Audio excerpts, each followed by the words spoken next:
नमस्कार दोस्तों, कैसे हो आप लोग। स्वागत है आपका। आज हम लोग पीआईबी न्यूज़ कवर करने वाले हैं 1 फरवरी से लेकर के 15 फरवरी तक का, in the form of notes. हम लोग नोट्स के माध्यम से पीआईबी न्यूज़ को कवर करते हैं। किस तरीके से कवर हम लोग आज के वीडियो में करने वाले हैं उसका मैं एक जानकारी देना चाहता हूँ आपको बिफोर स्टार्टिंग द वीडियो, है ना। हर न्यूज़ के लिए मैंने एक आपको नोट्स दिया हुआ है। हर न्यूज़ के लिए आपको एक नोट्स मिला हुआ है। ये जो नोट्स है ना, इसको मैंने इस तरह से डिज़ाइन किया है कि सिर्फ आप नोट्स देखोगे आपको चीज़ याद हो जाएगी। ठीक है, सिर्फ समझ नहीं आएगा, याद भी हो जाएगा। इस तरीके से मैंने रखा है नोट्स को। और नोट्स में मैंने वो हर चीज़ डाला है जो आपको याद करने के लिए ज़रूरी है।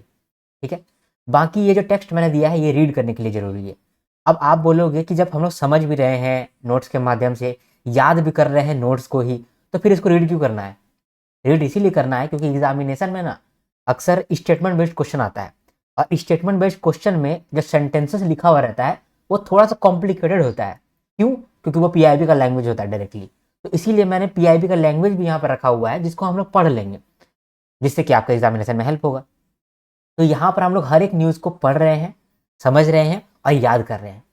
आखिरकार मतलब लास्ट में, ये वीडियो के लास्ट में फिर समराइज भी करूंगा इस पूरे लेक्चर को, तो वापस से आपको चीज़ों को रिकॉल करने में आसानी होगा, याद हो जाएगा। तो इस तरीके से हम लोग पीआईबी न्यूज़ को कवर करते हैं। ठीक है, तो हम लोग फरवरी मंथ से चालू कर रहे हैं फॉर आरबीआई ग्रेड बी 2026। ठीक है, अब बिना किसी देरी के हम लोग स्टार्ट करते हैं। पहला न्यूज़ देखते हैं ना। ठीक है, हाँ हाँ, पहला न्यूज़ स्टार्ट करते हैं। India as bio pharma hub. ठीक है, इसको न्यूज़ से समझते हैं और न्यूज़ को याद कर लेंगे, यहाँ पर आगे रीड कर लेंगे, है ना। चलो यहाँ समझते हैं, अज्यूम करते हैं। देखो, India is good in generic medicine. India is good in generic medicine but not good in biologics और बायोसिमिलर। पहले समझो कि ये बायोलॉजिक्स या बायोसिमिलर क्या होता है, तब आपको ये न्यूज़ अच्छा से समझ में आएगा। ठीक है, यहाँ समझाता हूँ मैं आपको। ठीक है, एक होता है जेनरिक मेडिसिन, ये आप भी सुने होंगे। जेनरिक मेडिसिन का मतलब क्या होता है? जेनरिक मेडिसिन का मतलब होता है कि जब आप कुछ केमिकल कंपोजिशन को आपस में मिलाते हैं और एक दवाई बन जाता है, उसको हम लोग बोलते हैं जेनरिक मेडिसिन। और वही केमिकल कंपोजिशन कोई दूसरा आदमी कॉपी कर लिया और उसी सेम टू सेम उस तरह का केमिकल कंपोजिशन बना दिया, तो वो भी आपका जेनरिक मेडिसिन बना देगा। फॉर एग्जाम्पल, एक केमिकल का कोड है K2SO95। फॉर एग्जाम्पल ये वाला एक केमिकल का कोड है। इस केमिकल का कोड में आप सेट करेंगे केमिकल को, तो वो मान लो पैरासीटामोल बन जाएगा। ठीक है, या फिर जिंटैक बन जाएगा। ठीक है, पैरासीटामोल, सेंटामोल लिखती है, पैरासीटामोल। ठीक है, ये बन जाएगा। तो मान लो कि ये जो K2SONO N5, ठीक है, 95, ये एक केमिकल कोड है, इससे पैरासीटामोल बनता है। अगर ये वाला फॉर्मूला या ये वाला जो कोड है कोई दूसरा कंपनी जान लेगा तो वो सेम टू सेम पैरासीटामोल बना देगा, है ना, और अपना कंपनी का नाम लगा देगा। इसको बोलते हैं जेनरिक मेडिसिन, जिसके अंदर एक पर्टिकुलर केमिकल कंपोजिशन रहता है, आप भी जानते हैं। ठीक है, अभी बात है यहाँ पर बायोलॉजिक्स क्या होता है। मेन ये है बायोलॉजिक्स क्या होता है। बायोलॉजिक्स में ना कोई ऐसा केमिकल कंपोजिशन नहीं है। वहां पर फॉर्मूला में आपका कुछ केमिकल तो रहता ही है, साथ में लाइव ऑर्गेनिज्म रहता है। यानी दवाई के अंदर लाइव ऑर्गेनिज्म है। मान लो कि एक दवाई हम लोग बनाए हैं, उस दवाई के अंदर एक वायरस है। ठीक है, एक दवाई हम लोग बनाए हैं, उसके अंदर एक वायरस है, जिंदा वायरस है, और वो दवाई आप खा रहे हैं, और फिर वो वायरस आपका बॉडी का जो भी परेशानी है उसको ठीक कर रहा है। तो इस तरह का जो मेडिसिन होता है वो बहुत कॉम्प्लेक्स होता है, क्योंकि वहां पर आप लाइव ऑर्गेनिज्म डाल रहे हैं, बैक्टीरिया डाल रहे हैं या फिर वायरस डाल रहे हैं, ऐसा कुछ डाल रहे हैं उस दवाई में। वो दवाई बहुत कॉम्प्लिकेटेड होता है। एग्जाम्पल, इसका एग्जाम्पल है कैंसर का जो दवाई होता है वो बायोलॉजिक्स होता है, वो जेनरिक मेडिसिन नहीं होता है। वो वैक्सीनेशन, जो वैक्सीन आप लेते हो, कोविड वैक्सीन जो आपने लिया था, वो क्या है, एक बायोलॉजिक्स था। कोविड वैक्सीन के अंदर क्या था, वीक कोरोना वायरस था। जो वीक कोरोना वायरस है वो आपके बॉडी के अंदर डाला गया था पर्पसली, ताकि आपका बॉडी जो है कोरोना वायरस से लड़ने सीख जाए। तब जा करके जब अगर असली कोरोना वायरस भी आए तो आपका बॉडी पहले से ही उसका एंटीबॉडीज बना ले और स्ट्रांग खड़ा हो। ठीक है, तो वो जो वैक्सीन आप लगाए थे, कोवैक्सीन या फिर कौन कौन वैक्सीन था कोविड का, एक कोवैक्सीन था, एक कोविशील्ड था, तो वो सब जो आपने लगाया था वैक्सीनेशन, वो क्या था, बायोलॉजिक्स था। तो इंडिया जो है बायोलॉजिक्स ज़्यादा बनाता नहीं है। बायोलॉजिक्स का जब हम लोग ये जो केमिकल प्लस लाइव ऑर्गेनिज्म है, ये फार्मूला अगर किसी ने चुरा के बनाया, ये फार्मूला मान लो किसी ने कॉपी किया, तो उसको हम लोग बोलते हैं बायोसिमिलर। तो अगर तुम्हारे पास बायोलॉजिक्स नहीं है तो बायोसिमिलर तुम बना सकते हो, वो भी सेम काम करेगा, लेकिन एग्जैक्ट नहीं रहेगा। मतलब 99% आप सही कर पाओगे, 100% सही नहीं कर पाओगे। क्यों? क्योंकि वहां पर लाइव ऑर्गेनिज्म है ना। केमिकल तो हर जगह पाया जाता है, लेकिन लाइव ऑर्गेनिज्म उतना ही परसेंटेज में मुश्किल होता है। ठीक है, तो इसको ही बोलते हैं हम लोग बायोलॉजिक्स बायोसिमिलर। ये बनाना बहुत डिफिकल्ट है और इंडिया वाला यहाँ पर ज़्यादा नहीं बनाता है। लेकिन कोवैक्सीन तो इंडिया में बना था, नहीं कोविड का जो वैक्सीन था कोविशील्ड शायद, वो तो इंडिया में बना था। इसका मतलब कि बन सकता है लेकिन बनता नहीं है ना। हम लोग अच्छे नहीं है, लेकिन ऐसा नहीं कि बनाते ही नहीं है, बनाते हैं, लेकिन उतना बनाने में उतना हम लोग प्रोडक्टिव नहीं है, उतना काम नहीं करते हैं, वो इकोसिस्टम हम लोग का नहीं है, सरकार से उतना मदद नहीं मिल पाता है। ठीक है, इंडिया में टैलेंट का कोई कमी नहीं है। जो ये वीडियो देख रहा है ना, हर एक बंदा में ऐसा टैलेंट है ना तो भैंस क्या पूरी दुनिया में कहीं पर नहीं है। लेकिन हम लोग को वैसा इन्वायरमेंट कभी मिला ही नहीं है कि आप अपने टैलेंट को निखार सको। ठीक है, मैं ऐसा समझता हूँ कि आप लोग जो भी देख रहे हो ना बहुत कैपेबल, शायद मेरे से भी ज़्यादा, वो भी मैं जानता हूँ। लेकिन वो समय, वो क्या बोलते हैं, इन्वायरमेंट नहीं मिल पाता है। Same goes with this biologics और बायोसिमिलर। इंडिया जो है वो जेनरिक मेडिसिन में अच्छा है, लेकिन बायोलॉजिक्स बायोसिमिलर में अच्छा नहीं है, जो कि अच्छा रहना चाहिए। इसीलिए सरकार ने क्या किया है, एक स्कीम लाया है, बायो फार्मा शक्ति। ये अगले 5 साल के लिए रहेगा, 10,000 करोड़ का इसमें आउटले रखा गया है। ये यूनियन बजट में प्रपोज किया गया था। अब समझो कि क्या हो रहा है यहाँ पर। ठीक है, हम लोगों ने बोला कि बायोलॉजिक्स बनाना या बायोसिमिलर बनाना है, तो उसका एक चेन होता है। बहुत लोगों के पास आइडिया होगा, उस आइडिया को वो कन्वर्ट नहीं कर पा रहे होंगे। बहुत लोग रिसर्च फेज में होंगे और उनको इनफ फंड नहीं मिल पा रहा है कि वो और रिसर्च कर सके और टेस्टिंग फेज में जा सके, नहीं मिल पाता होगा। कोई ऐसा भी होगा हमारे देश में जो बायोलॉजिक्स बना लिया होगा, लेकिन लार्ज स्केल में मैन्युफैक्चरिंग नहीं कर सकता है। ठीक है, और इस तरीके से हम लोग का पूरा इकोसिस्टम बनता है। तो हमारा पूरा इकोसिस्टम थोड़ा सा वीक रहा है शुरुआत से ही। हम लोग चाहते हैं कि इसको हम लोग स्ट्रॉन्ग करें, तो हर एक स्टेज के लिए हम लोग कुछ ना कुछ, या तो स्कीम लाए हैं, या तो इनिशिएटिव लाए हैं, या तो ग्रांट लाए हैं, कुछ ना कुछ लाए हैं। ठीक है, अभी बायोफार्मा शक्ति आया है जो कि मैन्युफैक्चरिंग को बूस्ट करता है, लेकिन अब तक कौन कौन सा स्कीम ऑलरेडी आ चुका है उसको आपको जानकारी होना चाहिए। ठीक है, एक बार मैं देख लेता हूँ सब कुछ, साउंड वीडियो क्लियर है कि नहीं है। चलो ठीक है। चलो, तो नेशनल बायो, सबसे पहले देखो आइडिया। देखो आइडिया, बहुत लोगों के पास है ना आइडिया रहता है कि वो बायोलॉजिक्स बना सकता है, लेकिन नहीं बना पाता है। तो उसके लिए जो है ना बिरैक, बिरैक का फुल फॉर्म होता है, क्या फुल फॉर्म होता है बिरैक का? Biotechnology innovation research assistance council. ठीक है, मतलब बायोटेक का जो रिसर्च होता है, इनोवेशन होता है, उसको असिस्ट करने के लिए जो काउंसिल बनाया गया उसका नाम है बिरैक। तो बिरैक ने कुछ इनिशिएटिव लेकर के आया है ताकि जो आइडिया स्टेज में स्टार्टअप्स है जो कि बायोलॉजिक्स पे काम कर रहा है उनको हेल्प पहुंच सके। कैसे हेल्प पहुंचेगा? उनको कुछ ग्रांट देंगे।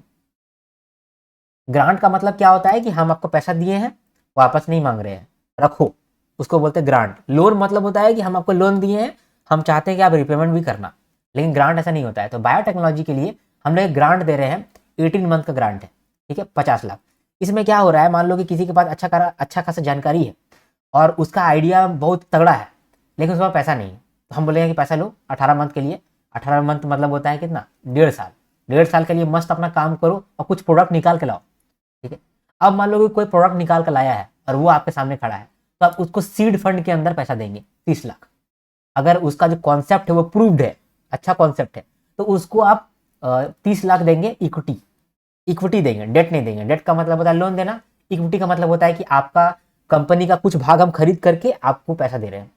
ठीक है, इसके बाद लीप फंड, जो मान लो कि प्रूफ ऑफ कॉन्सेप्ट से भी आगे चला गया है, तो उसका हम लोग इक्विटी खरीद के 100 लाख रुपए तक उसको दे सकते हैं अंडर लीप फंड। ठीक है, तो ये कुछ इनिशिएटिव लाया गया है, ये हाल फिलहाल का इनिशिएटिव। हम लोगों ने रिसर्च के लिए 2 स्कीम लाया था। ये जो बायोलॉजिक्स या फिर बायोसिमिलर का रिसर्च होगा, इसके लिए हम लोग 2 स्कीम लेकर के आए थे। एक स्कीम लाए थे 2017 में, और फिर दूसरा स्कीम लाए 6 साल बाद 2023 में। जो 2017 में लाए थे उसमें 1500 करोड़ रुपए हम लोग आउटले रखे थे, जिसको को फंड कर रहा था वर्ल्ड बैंक भी। यानी वर्ल्ड बैंक भी हेल्प किया था हम लोग को कि इंडिया वाला देखो तुम्हारे पास अच्छा यूथ है और तुम लोग बायोटेक्नोलॉजी के लिए रिसर्च कर लो, बायो फार्मा के लिए, यानी कि ये बायोलॉजिक्स बायोसिमिलर बनाने के लिए रिसर्च करो। तो जो अर्ली रिसर्च एंड डेवलपमेंट था उसके लिए सपोर्ट दिया गया था इस मिशन के अंदर। ठीक है, इसको भी इंप्लीमेंट कर रहा था ये बिरैक ही। ठीक है, इसके बाद 6 साल के बाद जब यहाँ पर हम लोग अर्ली रिसर्च एंड डेवलपमेंट को सपोर्ट करें, तो 6 साल में बहुत लोग बहुत रिसर्च कर लिया और आगे बढ़ गया। अब आगे बढ़ गया है तब उन लोगों का सपोर्ट नहीं मिल रहा है, सिर्फ अर्ली वाला जो अर्ली स्टेज है खाली उसको सपोर्ट मिल रहा है, जो लेट स्टेज आ गया उसको सपोर्ट नहीं मिल रहा है। तो उसके लिए हम लोग प्रीप स्कीम लेकर के आए। ठीक है, प्रिप स्कीम लेकर के आए, ये 5,000 करोड़ रुपया इसमें लगाया गया और इसमें हम लोग early and late stage research and development देने लगे, ठीक है, ताकि जो भी न्यू ड्रग बायोसिमिलर बना रहा है उसको आखिर तक सपोर्ट मिल सके, पैसा से लेकर के सपोर्ट मिल सके, ठीक है। अभी हम लोग क्या किए हैं, बायो फार्मा शक्ति लेकर के आए, जिसमें हम लोग अब प्रोडक्शन का बात कर रहे हैं, क्योंकि शुरुआत में रिसर्च डेवलपमेंट अर्ली स्टेज में तो दे दिए पैसा, उसके बाद फिर थोड़ा सा लेट स्टेज में जो रिसर्च एंड डेवलपमेंट था उसको पैसा दे दिए। अब मान लो किसी ने रिसर्च एंड डेवलपमेंट का फेज कंप्लीट कर लिया है और बायोलॉजिक बना लिया है, लेकिन ग्लोबल स्केल में नहीं जा पा रहा है, लार्ज स्केल प्रोडक्शन नहीं कर पा रहा है, तो उसके लिए फिर हम लोग बोल रहे हैं कि तुम बायो फार्मा शक्ति के अंदर तुमको ये चीज भी मिलेगा, लार्ज स्केल प्रोडक्शन और मैन्युफैक्चरिंग में बूस्ट करने के लिए आपको पैसा मिलेगा, ठीक है। तो इसके लिए कितना 1,000 रुपये रखा गया, 10,000 करोड़ रुपये रखा गया 5 साल के लिए, ठीक है। तो ये है आपका पूरा इकोसिस्टम स्ट्रॉन्ग करने के लिए एक स्कीम्स, ठीक है। क्लियर हुआ आपको, समझे ना, मतलब हो कैसा रहा है, बात क्या है, ठीक है, डन। अभी हम लोग इसको रीड करते हैं, देखो समझ लिया आपने, अभी रीड करते हैं। तो India as biopharma hub, union budget 2026-27 propose the biopharma Shakti with an outlay of 10,000 crore over 5 years, ठीक है। बायोफार्मा शक्ति के बारे में बात करें तो it aims at strengthening India's end to end ecosystem for biologics and biosimilar. Biologics क्या होता है, बायोसिमिलर क्या होता है, डन, ठीक है। 3 national institute of pharmaceutical education and research यानी नीपर, ये सेटअप होगा और एग्जिस्टिंग 7 नीपर्स को हम लोग और स्ट्रेंथन करेंगे, ठीक है। नीपर का मतलब national institute of pharmaceutical education and research, हम लोग रिसर्च करना चाहते हैं, तो नया नया जो लोग आ रहा है पहले उन लोगों को बताना तो पड़ेगा कि रिसर्च कैसे करते हैं, तो उसके लिए जो नीपर है वो स्ट्रेंथन किया जा रहा है और नया बनाया जा रहा है, 3 नया बना रहे हैं, 7 जो पहले से बना हुआ है उसको और स्ट्रेंथन कर रहे हैं, ठीक है। गवर्नमेंट इनिशिएटिव है to strengthen bio pharma sector, वो क्या क्या है आप जान गए हैं, national bio pharma mission innovate in India, ठीक है। इसमें जो है वर्ल्ड बैंक भी वर्ल्ड बैंक को फंड किया है 1,500 करोड़, ये वेरी वेरी इंपॉर्टेंट है। जब भी कोई इंटरनेशनल ऑर्गेनाइजेशन इंडिया का कोई स्कीम में हेल्प कर रहा है तो वो स्कीम बहुत इंपॉर्टेंट बन जाएगा, कितना रुपए का हेल्प कर रहा है वो भी इंपॉर्टेंट बन जाएगा, ठीक है। तो इसका आउटले याद रखना। इसको इंप्लीमेंट कौन कर रहा है, बिरैक, बिरैक मतलब biotechnology industry research assistance council, ठीक है। इसका प्रिप स्कीम, प्रिप का फुल फॉर्म क्या है, promotion of research and innovation in pharma medtech scheme, ठीक है। ये 2023 में लॉन्च किया था with an outlay of 5,000 crore to support early and late stage research and development in new drugs, biosimilar, complex generics, precision medicine and novel medical devices, ठीक है। फिर bio ई3 policy था, ये 2024 में लॉन्च हुआ था, to establish bio manufacturing, bio AI hubs and bio foundry for sustainable Viksit Bharat. कुछ initiative है बिरैक का, जैसे कि बायोटेक्नोलॉजी इग्निशन ग्रांट, इसमें अप टू 50 लाख रुपया मिलता है for 18 months to support early stage startups. फिर सीड फंड है, इसमें 30 लाख का इक्विटी सपोर्ट मिलता है for proof of concept stage startups. और फिर लीप फंड के अंदर 100 लाख रुपया का इक्विटी सपोर्ट मिलता है for commercialisation ready innovations. Done, clear, आगे बढ़ते हैं। अब भारत टैक्सी का बात सुनो, ये मस्त है, सुनो आप, ठीक, इंजॉय करो। देखो याद करने का काम है ना, जब हम लोग समरी करेंगे ना तो याद करने का काम होगा, अभी समझो, चिल मार करके समझो। देखो क्या होता है ओला उबर में, अभी ओला उबर के अंदर जो ड्राइवर है उसका दर्द समझो, ठीक है। ओला उबर में जो भी मान लो ड्राइवर है वो 100 रुपया कमाता है, ठीक है, बहुत मेहनत से एकदम वेट करता है कि मेरे पास कस्टमर आएगा, फिर कस्टमर आता है, फिर वो 100 रुपया कमाता है, वो 100 रुपया में से ओला उबर जो है वो 30 रुपया ले लेता है, बचता है सिर्फ 70 रुपया इसके पास, ठीक है।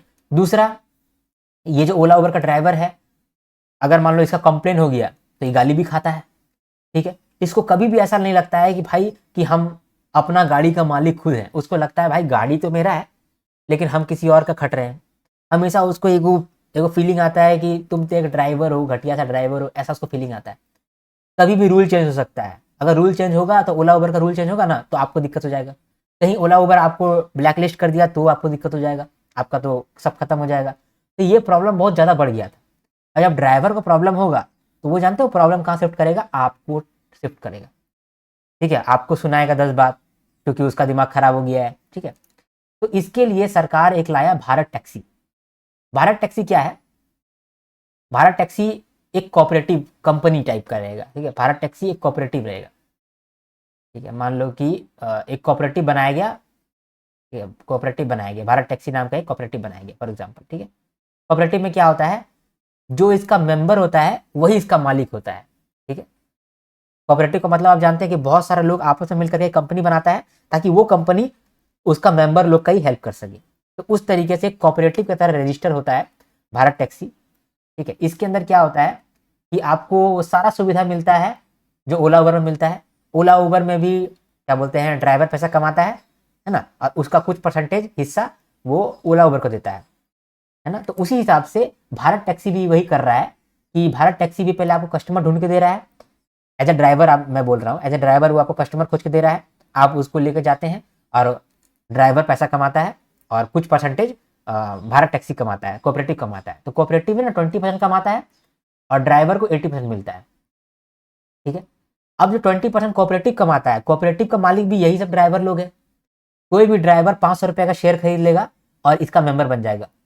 ठीक है। अगर मेंबर बन गया तो इसका मतलब कि वह मालिक बन गया, क्योंकि ये तो कोऑपरेटिव है और कोऑपरेटिव में मेंबर ही मालिक बनता है। तो कोई भी ड्राइवर मान लो 500 रुपये खरीदा और कोऑपरेटिव का मेंबर बन गया, तो वो क्या कर सकता है, अब बोर्ड ऑफ डायरेक्टर्स को इलेक्ट कर सकता है भारत टैक्सी का। अब जो भी बोर्ड ऑफ डायरेक्टर में बैठेगा वो डिसीजन जो लेगा उसमें क्या बोलता है, ड्राइवर के लिए डिसीजन लेगा, क्योंकि कोऑपरेटिव है। कोऑपरेटिव काम किस प्रिंसिपल पे करता है कि वो अपना मेंबर के लिए बेनिफिट दे। तो यानी कि पूरा का पूरा कंट्रोल यहाँ ड्राइवर के पास है। पहला बेनिफिट क्या है कि ये 80% अर्न कर रहा है, पहले का 70-75% नहीं, ज्यादा अर्न कर रहा है। दूसरा, ये 20% ये अर्न नहीं कर रहा है, ये भारत टैक्सी को जा रहा है, ये भी इनडायरेक्टली इसी का इनकम है, क्योंकि इसी का कंपनी में जाकर के वो पैसा जा रहा है और ये कभी ना कभी फिर इसी को वापस मिलेगा। यहाँ पर ऐसा नहीं मिलता था, यहाँ पर एम्प्लॉयज का फीलिंग आता था, लेकिन इधर क्या है, आपको मालिक का फीलिंग आएगा, क्योंकि आप बोर्ड ऑफ डायरेक्टर को इलेक्ट कर सकते हैं हर 5 साल में और वो बोर्ड ऑफ डायरेक्टर आपके लिए ही डिसीजन लेगा, आपका हित में ही डिसीजन लेगा। नहीं लेगा तब अगला 5 साल में हटा देंगे उसको। ठीक है। तो यहाँ जब रूल चेंज होता था आप कुछ नहीं कर सकते थे, आप हेल्पलेस फील करते थे। लेकिन यहाँ पर रूल चेंज होगा तो आप बोर्ड ऑफ डायरेक्टर को बोलेंगे कि भाई इस बार तुमने रूल चेंज किया है ना, अगले बार तुमको बोर्ड ऑफ डायरेक्टर से हटा देंगे हम। ऐसा कर सकते हो, है ना। भारत टैक्सी में आपको 2 व्हीलर 3 व्हीलर 4 व्हीलर हर चीज़ कवर्ड है। तो अगर मान लो कि जो गरीब है, जिसके पास सिर्फ 2 व्हीलर ही है, उसको भी बेनिफिट पहुंचेगा, कोई 3 व्हीलर है उसको भी बेनिफिट पहुंचेगा। जरूरी नहीं है कि आपके पास 4 व्हीलर ही होना चाहिए। इसके बाद एक सारथी दीदी ऑप्शन है। ये भारत टैक्सी में ना ड्राइवर को हम लोग सारथी बोल रहे हैं, है ना। जैसे कृष्ण बना था, हम लोग का सारथी बने थे कृष्ण, है ना। अर्जुन का सारथी कौन बना था, कृष्ण, मतलब कि रथ चलाते थे। तो वैसे ही सारथी ऑप्शन यहाँ पर दिया गया। एक सारथी दीदी ऑप्शन है। इसमें क्या है कि वुमेन ड्राइवर जो है वो भी कनेक्ट कर सकती हैं with women passenger for safety and comfort. ठीक है। मान लो कि कोई सारथी दीदी ऑप्शन में भारत टैक्सी चला रही है, तो उनको जो भी कस्टमर मिलेगा वो वुमेन मिलेगी, ताकि वो भी सेफ हो सके और उनके साथ भी कुछ वो भी पैसा कुछ अर्न कर सके। सिंपल समझे आप। तो भारत टैक्सी को कौन लाया है, मिनिस्ट्री ऑफ कोऑपरेटिव लाया है। एक तरह कोऑपरेटिव बन के आएगा जहां पर ड्राइवर भी 500 रुपये दे करके मेंबर बन सकता है और बोर्ड ऑफ डायरेक्टर्स को इलेक्ट कर सकता है। ठीक है।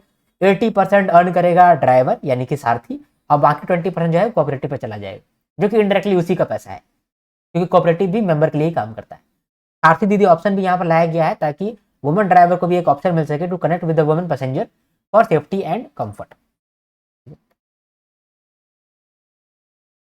तो मिनिस्ट्री ऑफ कॉर्पोरेशन जो है वो लॉन्च कर रहा है इंडिया का first cooperative based taxi service Bharat taxi. ठीक है। इसको जून 2025 में एस्टेब्लिश किया गया था under multi state cooperative societies act. ठीक है। A taxi service will not run by any company or government but the cooperative itself. Every Sarathi buys a share of just 500 rupees which makes a driver co-owner. ठीक है। इसका pilot अभी run हुआ है new Delhi NCR में और गुजरात में। Bharat taxi जो है वो सिर्फ 20% ऑफ द टोटल प्रॉफिट रखेगा, बाकी 80% जो है वो सारथी को ही जाएगा, यानी ड्राइवर को जाएगा। कस्टमर पेमेंट जो है वो सीधा सारथी का बैंक अकाउंट में ट्रांसफर होगा बिना कोई कमीशन का। ठीक है। गवर्नेंस इलेक्शन जो है, यानी ये जो भारत टैक्सी का बोर्ड ऑफ डायरेक्टर है, इसका जो है ना, इसका बोर्ड ऑफ डायरेक्टर का इलेक्शन होगा हर 5 साल में। तो वही यहाँ पर लिखा हुआ है कि election will take place every 5 years in which Sarathi elect their representative. ठीक है। Elected members will seat on the board of directors will taken care by drivers for drivers, यानी कि जो भी बोर्ड ऑफ डायरेक्टर बनेगा, ठीक है, वो डिसीजन लेगा ड्राइवर के लिए, और ड्राइवर लोग ही लेगा डिसीजन, ड्राइवर के लिए ही लेगा, है ना। फिर कौन कौन सा व्हीकल यहाँ कवर है, 4 व्हीलर 3 व्हीलर 2 व्हीलर सबको कवर है। स्पेशल फोकस है वुमेन पे, क्योंकि सेपरेट सारथी दीदी ऑप्शन भी दिया गया है ऐप के अंदर। ठीक है। 5 सारथी जिसका आउटस्टैंडिंग परफॉर्मेंस है उसको फैसिलिटेट किया गया है। ठीक है। कैसे फैसिलिटेट किया गया है, उनको मिला है personal accident insurance certificate and family health insurance coverage of 5 lakh rupees. ठीक है। ये तो डन हो गया। आगे बढ़ते हैं हम लोग, अगला न्यूज देखते हैं। युवा सहकार स्कीम को समझते हैं। देखो NCDC, national cooperative development corporation, NCDC, ये एक स्कीम चला रहा है युवा सहकर। समझते हैं युवा सहकर क्या स्कीम है। युवा सहकर में हम लोग बोल रहे हैं कि जो भी कोऑपरेटिव सोसाइटी है जो इनोवेशन करता है और मिनिमम 3 महीना से ये ऑपरेशन कर रहा है, पॉजिटिव नेटवर्थ भी है और कोई लॉसेस भी नहीं कर रहा है, तो इस तरीके का जो भी कोऑपरेटिव सोसाइटी होगा उसको हम लोग सपोर्ट करेंगे, उन लोगों को लोन देंगे, और वो भी कम इंटरेस्ट रेट पे। जितना नॉर्मली इंटरेस्ट रेट लगता है उसका 2% हम लोग कम इंटरेस्ट रेट पे उसको लोन देंगे। ठीक है, तो वही बोल रहा है कि युवा सहकार हम लोग एक स्कीम चलाए हैं, इस स्कीम के अंदर हम लोग इंसेंटिव देंगे। इंसेंटिव क्या चीज का? लोन देंगे और लोन में 2% इंटरेस्ट सबवेंशन देंगे। ठीक है, किसको देंगे? कौन कौन एलिजिबल है? ऐसा कोऑपरेटिव सोसाइटी जो कि इनोवेशन कर रहा है, ऐसा कोऑपरेटिव सोसाइटी जो 3 महीने से एटलीस्ट ऑपरेशन कर रहा है, उसका पॉजिटिव नेटवर्थ है और कोई लॉसेस नहीं है, उसको हम लोग लोन देंगे। कितना लोन देंगे?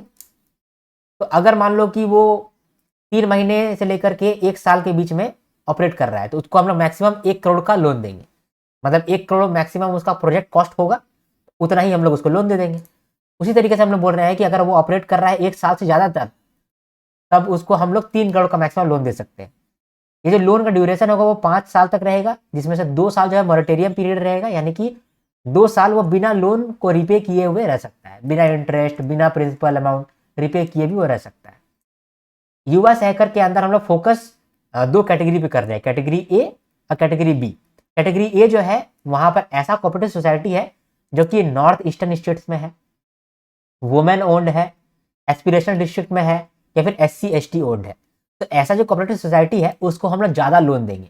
उसका डेट इक्विटी रेशियो हम लोग 80:20 मानते हैं, एंड 80% हम लोग उसको लोन देंगे और 20% उसका इक्विटी खरीदेंगे। ठीक है, उसी तरीके से मान लो अदर कोऑपरेटिव सोसाइटी है तो उन लोगों का डेट इक्विटी रेशियो 70:30, यानी कि हम लोग कैटेगरी ए वाले को ज़्यादा फोकस करके देख रहे हैं। ठीक है, तो ये एक सिंपल सा स्कीम था। ठीक है, उसको हम लोग समझते हैं। यहाँ पर देखो ये जो लिमिट है ये प्रोजेक्ट कॉस्ट का भी है और ये लोन का भी लिमिट यही है। ठीक है, अब हम लोग यहाँ पर रीड करते हैं। तो ministry of corporation is implementing युवा सहकार स्कीम, 2018 में लॉन्च हुआ था। इसमें हम लोग जो न्यूली फॉर्म्ड कोऑपरेटिव सोसाइटी और स्टार्टअप है उसको हेल्प करना चाहते हैं। एनसीडीसी जो है वो 2% कम इंटरेस्ट रेट प्रोवाइड कराएगा for loan up to 3 crore including 2 years moratorium. ठीक है, फिर 5 साल का लोन ड्यूरेशन है विद 2 years मॉरेटोरियम। यहाँ पर प्रोजेक्ट कॉस्ट की बात हो रहा है कि प्रोजेक्ट कॉस्ट जो है वो 3 करोड़ से ज़्यादा नहीं होना चाहिए। अगर सोसाइटी जो है वो 1 साल या उससे ज़्यादा तक ऑपरेट कर रहा है, और प्रोजेक्ट कॉस्ट 1 करोड़ से ऊपर नहीं जाना चाहिए अगर सोसाइटी जो है वो 1 साल तक ही अभी ऑपरेट कर रहा है, 1 साल ही पुराना है, ज़्यादा पुराना नहीं है। ठीक है, वर्किंग कैपिटल लोन जो है वो 20% ऑफ द प्रोजेक्ट कॉस्ट ही मिलेगा, ज़्यादा नहीं मिलेगा। एलिजिबल कौन है? कोई भी कोऑपरेटिव सोसाइटी जो कि नया या फिर इनोवेटिव आइडिया के साथ है, सोसाइटी ऐसा कोऑपरेटिव सोसाइटी जो कि मिनिमम 3 मंथ काम कर रहा है विद पॉजिटिव नेटवर्थ और कैश लॉस नहीं किया है प्रीवियस ईयर ऑफ ऑपरेशन, यानी पिछले साल वो कैश लॉस नहीं किया है, प्रॉफिट में रहा है। उसमें भी 2 फोकस है हम लोग, category A category B. Category A में ऐसा कोऑपरेटिव सोसाइटी आता है जो कि नॉर्थ ईस्टर्न रीजन का हो, या फिर ऑपरेशनल हो एस्पिरेशनल डिस्ट्रिक्ट के अंदर, या फिर 100% वुमेन मेंबर हो, या फिर 100% SC/ST PWD मेंबर हो। तो वहाँ डेट इक्विटी रेशियो 80:20 है, अदरवाइज 70:30 है। ठीक है, क्लियर? आगे बढ़ते हैं। अब देखते हैं अगला, सुपोषित ग्राम पंचायत अभियान, है ना। देखो मैं तबीयत खराब हो गया है इसलिए हम परेशान हो गए हैं, सभी चीज एक साथ ही हो जाता है। चलो ठीक है, फिर भी लड़ना पड़ता है, लाइफ में लड़ना पड़ता है। देखो विलेज ना, बहुत सारा विलेज में आंगनवाड़ी सेंटर, ठीक है, लेकिन क्वालिटी बहुत खराब है। बहुत ज़्यादा आंगनवाड़ी सेंटर है। आंगनवाड़ी सेंटर क्या होता है पहले ये समझो। आंगनवाड़ी सेंटर ऐसा सेंटर होता है जहाँ पर जो बच्चा है 0 से 6 साल का उम्र का बच्चा है उसको पालन पोषण किया जाता है। ठीक है, चेक किया जाता है कि कहीं वो माल न्यूट्रिशन ना हो जाए, उसको अप्रोप्रिएट सप्लीमेंट, अप्रोप्रिएट फूड मिलता है। ठीक है, वो बच्चा जो कि 0 से 6 साल के बीच में है। जो प्रेग्नेंट वुमेन है उनको भी सुविधा मिलता है, लैक्टेटिंग मदर है उनको भी सुविधा मिलता है, उनको सप्लीमेंट मिलता है। ठीक है, इसको हम लोग बोलते हैं आंगनवाड़ी सेंटर। ठीक है, तो आंगनवाड़ी सेंटर जो है पूरे देश में फैला हुआ है, गांव गांव में आंगनवाड़ी सेंटर है। तो हम लोग चाहते हैं कि जो गांव गांव में आंगनवाड़ी सेंटर है वो लोग ठीक से काम करें, ताकि सभी लोग पोषण के साथ रहें, माल न्यूट्रिशन ना फैल जाए। तो इसीलिए जो भी विलेजेस है, जो कि जहाँ पर आंगनवाड़ी सेंटर है, हम लोग उनको रिवॉर्ड देना चाहते हैं। जो बेस्ट परफॉर्मर विलेज होगा उनको हम लोग रिवॉर्ड देना चाहते हैं। अगर हम लोग बेस्ट परफॉर्मिंग विलेज को रिवॉर्ड देंगे या फिर उन लोगों को कुछ इंसेंटिव देंगे, तो क्या होगा, उससे मोटिवेशन बढ़ेगा और बाकी जो आंगनवाड़ी सेंटर है वह भी मोटिवेशन लेकर के कोशिश करेगा कि वो भी अपना सर्विसेज को इम्प्रूव करे, वो भी अपना परफॉर्मेंस को इम्प्रूव करे। तो इसके लिए हम लोग उन लोगों को कुछ रिवॉर्ड दे रहे हैं। रिवॉर्ड का ही नाम है सुपोषित ग्राम पंचायत अभियान 2024। इसमें हम लोग क्या कर रहे हैं, हम लोग रिवॉर्ड दे रहे हैं, अवार्ड दे रहे हैं। इसमें क्या होता है कि स्टेट और यूनियन टेरिटरी जो है वो नॉमिनेट करते हैं टॉप 10% ग्राम पंचायत, है ना, अपने स्टेट का टॉप 10% ग्राम पंचायत वो नॉमिनेट करते हैं जो कि अच्छे से काम कर रहा है। उसके बाद जो बेस्ट 1000 ग्राम पंचायत होता है उनको 1 लाख रुपए का रिवॉर्ड मिलता है, आफ्टर चेकिंग डेटा फ्रॉम पोषण ट्रैकर। यानी पोषण ट्रैकर से हम लोग कुछ चीज़ चेक करते हैं और वो चीज़ अगर चेक हो जाता है और वो सारे चीज़ों में सही से परफॉर्म किया है कोई ग्राम पंचायत, तो उस तरह ग्राम पंचायत को हम लोग 1 लाख रुपये रिवॉर्ड देते हैं। इस तरह का 1000 ग्राम पंचायत को हम लोग 1 लाख रुपये करके रिवॉर्ड देंगे। और बोले हैं कि जो 1 लाख का आपको रिवॉर्ड मिलेगा उसका 25% आप आंगनवाड़ी वर्कर के लिए खर्चा करोगे, 25% आप अवेयरनेस कैंपेन में खर्चा करोगे और 50% आप न्यूट्रिशन एक्टिविटी के लिए खर्चा करोगे। मतलब समझे, हम लोग चाहते हैं कि पूरे देश में माल न्यूट्रिशन ना रहे। तो अगर माल न्यूट्रिशन ना रहे, माल न्यूट्रिशन को हिंदी में क्या बोलते हैं, कुपोषण। तो मान लो कि कुपोषण ना रहे, हम लोग नहीं चाहते हैं कि इंडिया के अंदर कुपोषण रहे, तो हम लोग सबसे पहले जो आंगनवाड़ी सेंटर है ना उनको स्ट्रॉन्ग कराएंगे। क्योंकि अगर आंगनवाड़ी सेंटर स्ट्रॉन्ग हो गया तो जो भी चाइल्ड 0 से 6 साल के बीच में है वो लोग को अच्छा खाना मिलेगा, अच्छा सप्लीमेंट मिलेगा और उन लोगों का रेगुलर चेकिंग होता रहेगा कि वो लोग कुपोषण हो रहे हैं या नहीं हो रहे हैं। ठीक है, जो प्रेग्नेंट वुमेन है जो कि आगे बच्चा पैदा करने वाली है, अगर उन्हीं को हम लोग स्ट्रॉन्ग कर लेंगे तो आगे जो बच्चा पैदा होगा वो भी स्ट्रॉन्ग होगा। जो लैक्टेटिंग मदर है, अगर मान लो कि उनको कोई प्रॉब्लम है, वो माँ का दूध अपने बच्चे को नहीं दे पा रही है, तो वहां पर भी कुपोषण आ सकता है, तो उसको भी हम लोग स्ट्रॉन्ग कर सकते हैं, सप्लीमेंट दे सकते हैं। तो अगर हम लोगों को कुपोषण को दूर करना है तो हम लोग को टारगेट करना पड़ेगा कहाँ पर, आंगनवाड़ी सेंटर में। आंगनवाड़ी सेंटर तो बहुत ज्यादा है और उनका क्वालिटी भी बहुत खराब है इंडिया में, कैसे ठीक करोगे। तो यहाँ पर क्या बुद्धि लगाया गया है कि हम लोग सुपोषित ग्राम पंचायत अभियान बनाएंगे, जहां पर हम लोग जो बेस्ट परफॉर्मर होगा आंगनवाड़ी सेंटर उसको हम लोग रिवॉर्ड देंगे, ताकि उसको देख करके, उसको जो अवार्ड मिला है उसको देख करके बाकी सारा आंगनवाड़ी सेंटर भी अपना सर्विसेज को बढ़ाए और मोटिवेशन में आए। ठीक है, तो इसके लिए ही सुपोषित ग्राम पंचायत अवार्ड आया है। 2024 में ये लॉन्च किया गया था by ministry of women and child development. यहाँ पर क्या हो रहा है, जो भी स्टेट और यूनियन टेरिटरी है वो अपने स्टेट का टॉप 10% ग्राम पंचायत को नॉमिनेट करता है। अब जो टॉप 10% ग्राम पंचायत सब कोई कर रहा है तो बहुत सारा ग्राम पंचायत होगा, तो उसमें से जो टॉप 1000 ग्राम पंचायत है उसको 1 लाख का रिवॉर्ड मिलेगा। लेकिन ऐसे ही नहीं मिल जाएगा, पहले चेक करेंगे उसका डेटा, पोषण ट्रैकर ऐप से चेक करेंगे कि क्या 20 डेज पर मंथ वो ओपन होता है, क्या उसके अंदर 50 बेनिफिशियरी है, क्या किसी ग्राम पंचायत में 50 मिनिमम बेनिफिशियरी है, क्या किसी ग्राम पंचायत में जो आंगनवाड़ी सेंटर है वो 21 दिन तक खुला रहता है, क्या क्या ऐसा ग्राम पंचायत में 80% जो आंगनवाड़ी सेंटर है वो उसके पास ड्रिंकिंग वाटर फैसिलिटी है, ग्राम पंचायत में 70% आंगनवाड़ी सेंटर में क्या टॉयलेट है, वही ग्राम पंचायत में क्या 90% जो आंगनवाड़ी सेंटर है वो ग्रोथ ट्रैक करता है, यानी कि है हाइट और वेल्थ वेट चेक करता है कि नहीं करता है। अगर ये सब किसी ग्राम पंचायत में हो रहा है और हम लोग चेक कर लिए और वो टॉप 1000 ग्राम पंचायत में आया, तो उसको हम लोग 1 लाख रुपया रिवॉर्ड देंगे और उस ग्राम पंचायत को बोलेंगे कि तुमको 1 लाख रुपया दे रहे हैं, इस 1 लाख रुपया में से तुम 25% जो है वो आंगनवाड़ी वर्कर के लिए खर्चा करोगे, उनको रिवॉर्ड दोगे। कोई अच्छा आंगनवाड़ी वर्कर है, अच्छा काम किया तो उसको तुम पैसा दोगे। ठीक है, इस 1 लाख में से जो 25% है वो अवेयरनेस पे फैलाओगे कि देखो सुपोषित ग्राम पंचायत अभियान क्या है, इसके अंदर आपको अवार्ड मिलता है, रिवॉर्ड मिलता है, तुम अच्छे से काम करो। इसके बाद 50% जो है वो न्यूट्रिशन एक्टिविटी पे खर्चा होगा। ठीक है, समझ लिया आप। अब हम लोग इसको रीड करते हैं ना, चलो यहाँ से रीड करते हैं। चलो, सुपोषित Gram Panchayat Abhiyan was launch in 2024 by the ministry of women and child development. ठीक है, to encourage villages to adopt practices that ensure better nutrition and health. ठीक है, स्टेट्स यूनियन टेरिटरीज जो है वो नॉमिनेट करा है top performing gram panchayat based on the data available on Poshan tracker application. Nomination जो है वह subject to the ceiling of 10% of the total gram panchayat in each state union territory. ठीक है, eligibility condition for incentive, incentive जो आपको मिल रहा है 1 लाख रुपए का, उसके लिए क्या एलिजिबिलिटी है? आंगनवाड़ी सेंटर जो है वो फंक्शनल होना चाहिए एटलीस्ट 21 डेज पर month during the last quarter. Minimum 50 registered beneficiary होना चाहिए per gram panchayat across all the categories. At least 80% anganwadi centre जो है वहाँ पर ड्रिंकिंग वाटर फैसिलिटी होना चाहिए। एटलीस्ट 70% आंगनवाड़ी सेंटर के पास टॉयलेट फैसिलिटी होना चाहिए। एटलीस्ट 90% ग्रोथ मेजरमेंट एफिशिएंसी होना चाहिए across all anganwadi centre in gram panchayat. Incentive grant कितना मिलेगा? 1 लाख रुपए per gram panchayat to the top 1000 qualified gram panchayat. उस 1 लाख रुपए का यूज कैसे होगा? 25% to anganwadi workers and helpers, 25% to gram panchayat for community mobilisation and increasing beneficiary enrolment in anganwadi centre, और 50% for nutrition related activities at anganwadi centre. ठीक बा, चल आगे बढ़ते हैं। अब देखते हैं स्वयं शक्ति सहकार योजना। ठीक है, तो यहां पर क्या हो रहा है? स्वयं, स्वयं का मतलब क्या होता है? खुद।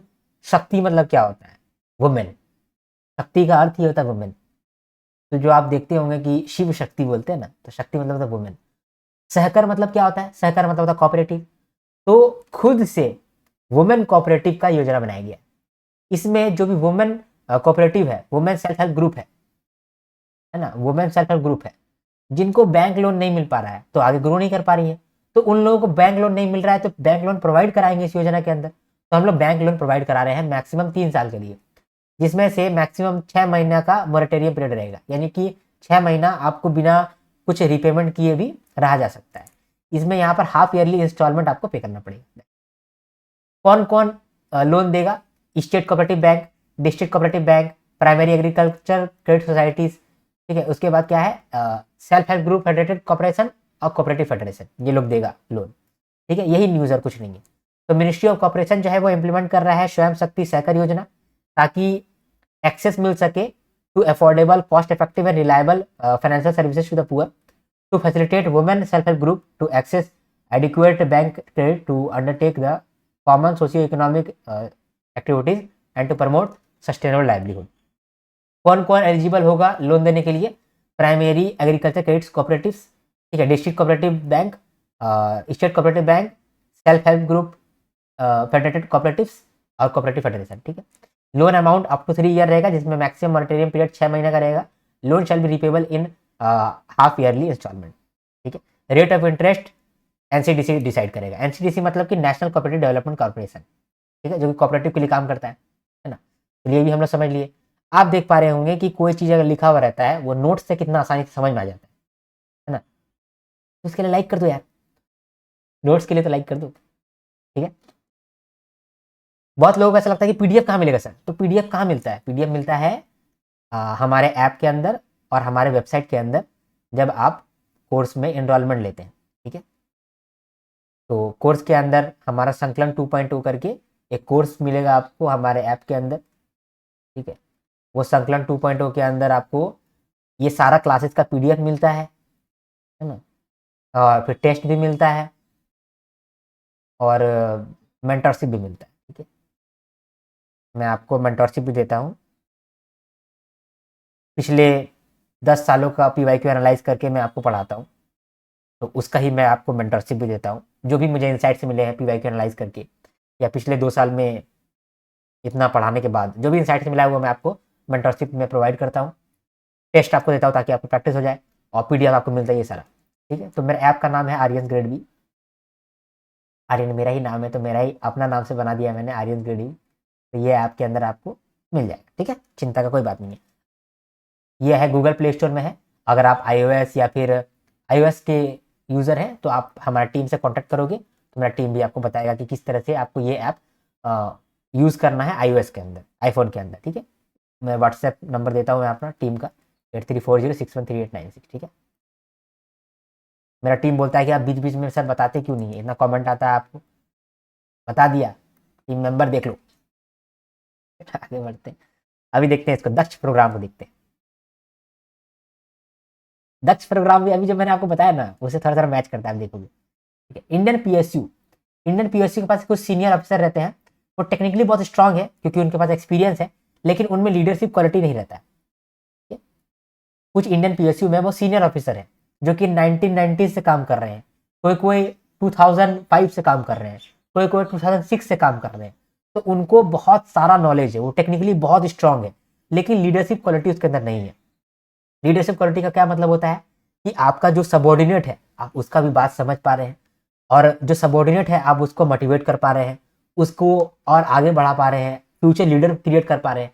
ये सब लैक होता है जो सीनियर ऑफिसर होता है। सीनियर ऑफिसर का डांटता है, ठीक है, तो सारे डांटते हैं। तो उन लोगों को हम लोग लीडरशिप सिखाने के लिए स्कीम लेकर के आए हैं, पीएम दक्ष। दक्ष का फुल फॉर्म क्या है? Development of aspiration, knowledge, succession and harmony. ठीक है, जो सीनियर ऑफिसर होते हैं उनको सिखा रहे हैं कि एस्पिरेशन क्या होता है, उनको सिखा रहे हैं कि लीडरशिप का नॉलेज क्या होता है, कि आप कम्युनिकेट कैसे करते हैं, सक्सेशन कैसे करते हैं। क्योंकि जो भी सीनियर ऑफिसर है हमेशा तो ऑफिस में रहेगा नहीं, वो तो चला जाएगा रिटायर होकर के। तो वो आगे जनरेशन को वो क्या चीज़ दे करके जाएगा, ये चीज़ तो आप लीडरशिप से ही दे सकता है। लीडरशिप ही नहीं है तो कैसे देगा? हार्मनी, जो आपका जूनियर है उसको क्या प्रॉब्लम है उसको आप समझ नहीं पा रहे हैं, तो आपके अंदर लीडरशिप नहीं है। तो जो इंडियन पीएसयू है जहाँ पर सीनियर ऑफिसर है वो टेक्निकली तो स्ट्रांग है, उनके पास नॉलेज है, एक्सपीरियंस है, लेकिन लीडरशिप का क्वालिटी नहीं है। तो वो लीडरशिप डेवलप कराने के लिए हम लोग एक प्रोग्राम चला रहे हैं जिसका नाम है पीएम दक्ष। ये high level leadership training program है। इसका ऑब्जेक्टिव है कि हम लोग फ्यूचर रेडी ऑफिसर बना सकें, और जो भी सीनियर ऑफिसर का एक्सपीरियंस है, जो भी सीनियर ऑफिसर का टेक्निकल नॉलेज है, उसको हम लोग पास ऑन कर सकें फ्यूचर ऑफिसर को। इसमें नॉलेज पार्टनर कौन है? मैकेंजी कंपनी और आईआईएम अहमदाबाद, जो कि हेल्प करेगा जो सीनियर ऑफिसर है उसको ट्रेन करने में। इसको इम्प्लीमेंट कौन कर रहा है? Capacity building commission standing conference of public enterprise. ठीक है, ये उसको इम्प्लीमेंट कर रहा है। अब यहाँ पर रीड कर लेते हैं। तो ministry of personal public grievances and pension जो है इन्होंने लॉन्च किया है second batch of Daksh leadership programme. Daksh का फुल फॉर्म क्या है? Development of aspiration, knowledge, succession and harmony. मैंने आपको बताया कि एस्पिरेशन क्यों, नॉलेज क्यों, सक्सेशन क्यों और हार्मनी क्यों। तो एक सीनियर ऑफिसर के अंदर हम लोग एस्पिरेशन डेवलप कराना चाहते हैं, नॉलेज डेवलप कराना चाहते हैं, सक्सेशन बनाना चाहते हैं और हार्मनी क्रिएट करवाना चाहते हैं। ठीक है, it is first of its kind leadership program designed exclusively for senior executives for central public sector enterprises to build a future ready value driven leadership pipeline for public sector. 2025 में launch हुआ था। Knowledge partner McKinsey and company and IIM Ahmedabad. ठीक है, joint implementation कर रहा है कौन? Capacity building commission in partnership with standing conference of public enterprises. ठीक है, कितना लोग यहाँ पर पार्टिसिपेट करने वाला है? तो पहला बैच में 73 लोग ट्रेन हुआ था, अभी दूसरा बैच में और भी लोग हो गए, ये दूसरा बैच हो रहा है ना, तो ये भी न्यूज़ हो गया। अब आगे देखते हैं। देखो, इंडिया में बहुत लोग पल्स बहुत खाते हैं। पल्स मतलब कि पल्स वाला चॉकलेट नहीं, ये दाल। आप सुनेंगे, किसी से पूछेंगे कि आप कितना पैसा कमाते हो, तो बोलेगा कि बस दाल रोटी चल रहा है, दाल रोटी खा रहे हैं। नॉर्थ इंडिया जाओगे तो बोलेगा बस दाल रोटी खाते हैं, मस्त रहते हैं। ईस्ट इंडिया जाओगे जिधर हम लोग रहते हैं, वहाँ बोलेगा दाल भात खाते हैं, मस्त रहते हैं। ठीक है, उधर जाओगे आप गुजरात की तरफ, बोलेगा दाल बाटी चूरमा। ठीक है, तो वहाँ भी दाल खाते हैं। फिर क्या बोलते हैं साउथ में शायद वड़ा वगैरह जो बनाते हैं उसमें दाल लगता है, दाल का कचौड़ी वगैरह मिलता है, सब जगह दाल इस्तेमाल होता है। इसीलिए दाल का डिमांड बहुत ज़्यादा है। इतना डिमांड है कि हम लोग दाल बहुत बनाते हैं, मालूम, बहुत दाल बनाते हैं इंडिया में, फिर भी हम लोग और इम्पोर्ट करते हैं क्योंकि हम लोगों का क्या उसको बोलते हैं, डिमांड ही खत्म नहीं हो रहा है और बढ़ता ही जा रहा है। ठीक है, तो पल्स का डिमांड बहुत बढ़ रहा है, इम्पोर्ट डिपेंडेंसी बढ़ रहा है। तो सरकार सोच रहा है कि पल्स के लिए हम लोग सेल्फ रिलायंस कैसे हो पाएंगे। तो अभी क्या होता है मैं आपको बताता हूँ। जो पल्स का प्रोडक्टिविटी है ना वो कम है, यानी कि आप कभी भी मान लो जो दाल बनता है ना उसका प्रोडक्टिविटी ज़्यादा नहीं है। मान लो कि हम एक मान लो कि एक फसल बनाए हैं, ये फसल है फॉर एग्जांपल, तो ये फसल से ना हमको बस फॉर एग्जांपल 1 kg ही हमको पल्स मिलेगा। लेकिन पोटेंशियल ये है कि सिर्फ अगर मान लो थोड़ा सा हम लोग चेंज करके और थोड़ा सा इम्प्रूव्ड सीड डालेंगे तो तब जो हम लोगों को पल्स मिलेगा वो शायद 10 kg मिल जाएगा। ठीक है, तो हम लोग जो भी सीड्स इस्तेमाल अभी करते हैं वो सीड में उतना पावर नहीं है, उतना प्रोडक्टिविटी नहीं है। ठीक है, ये हम लोग अपना बजट जब पढ़ रहे थे, इकोनॉमिक सर्वे जब पढ़ रहे थे, वहां पर मैंने आपको ये बात बताया था ना कि पल्स जो है उसका डिमांड बहुत है लेकिन इसका जो सीड है ना वो हम लोग के पास बढ़िया सीड नहीं है। तो सरकार तो क्या करना चाह रहा है ये स्कीम के अंदर, सेल्फ रिलायंस इन पल्स मिशन, इस स्कीम के अंदर एक रोड मैप लेकर के आया है। इसमें बोला जा रहा है कि अलग अलग स्टेट्स में, मान लो अलग अलग स्टेट्स में हम लोग एक क्लस्टर ढूंढेंगे। फॉर एग्जाम्पल ये झारखंड में, फॉर एग्जाम्पल ये झारखंड है, और झारखंड में ये जो क्लस्टर है, ये क्लस्टर को हम लोग चुने हैं। तो यहाँ पर अगल बगल जो भी फार्मर होगा ना, उन लोग को हम लोग एक सीड का किट देंगे, सीड किट देंगे जिसमें बढ़िया सीड्स रहेगा, और 10,000 रुपया पर हेक्टेयर भी देंगे, ताकि वो लोग अपना जमीन पे पल्स उगाए। और ये जो पल्स उगाए ये प्रोडक्टिविटी रहेगा, ज़्यादा पल्स उगा पाएगा, ज़्यादा पल्स उगा पाएगा तो उनको ही बेनिफिट, हमारे देश को ही बेनिफिट, ताकि हम लोग का इम्पोर्ट डिपेंडेंसी कम हो जाएगा। ठीक है, चलो ये तो अच्छा है, ये तो हम लोग कर दिए। अलग अलग स्टेट में हम लोग सीड्स दे रहे हैं और 10,000 रुपया पर हेक्टेयर भी दे रहे हैं। ठीक है, ताकि बढ़िया सीड से वो लोग पल्सेस उगा सके। ठीक, पल्स जब उगा लिया है, सिर्फ पल्स उगा लेने से नहीं होता है, जितना पल्स आप एक्स्ट्रा उगाओगे आपको उतना मिल भी बनाना पड़ेगा, ताकि उसको रिफाइन कर सके, उसको पॉलिश कर सके, है ना। जैसे कि मान लो कि आप आईफोन ले रहे हो, ठीक है, लेकिन रिचार्ज कराने का पैसा नहीं है, तो आईफोन बर्बाद ही होगी, आपको यूज कहाँ से करोगे, है ना। आईफोन ले लिए लेकिन शकल अच्छा नहीं, तो कहाँ से फोटो खींचोगे। ठीक है, तो आईफोन ले रहे हो तो शकल भी अच्छा करना पड़ेगा।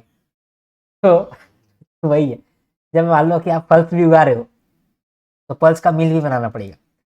तो 1000 पल्स मिल आपको बनाना पड़ेगा। तो 1000 पल्स मिल बनाने के लिए भी हम लोग सब्सिडी दे रहे हैं। पहले हम लोग पल्स को उगाने के लिए दिए इंसेंटिव, क्या बोले कि सीड किट्स देंगे, और दूसरा हम लोग 10,000 रुपये पर हेक्टेयर देंगे। उसके बाद बोल रहे हैं कि 1,000 दाल का जो मिल है उसको बनाने के लिए भी पैसा मिलेगा, सब्सिडी मिलेगा। तो 25 लाख रुपया पर मिल आपको पैसा मिलेगा। ठीक है, और इस तरह का 1000 पल्स मिल खुलेगा। ठीक है, यहाँ देखो, ministry of agriculture and farmers welfare ने लॉन्च किया है nationwide pulse revolution from Sehore district of MP. ठीक है, मध्य प्रदेश। तो road map for self reliance in pulses mission has been finalised.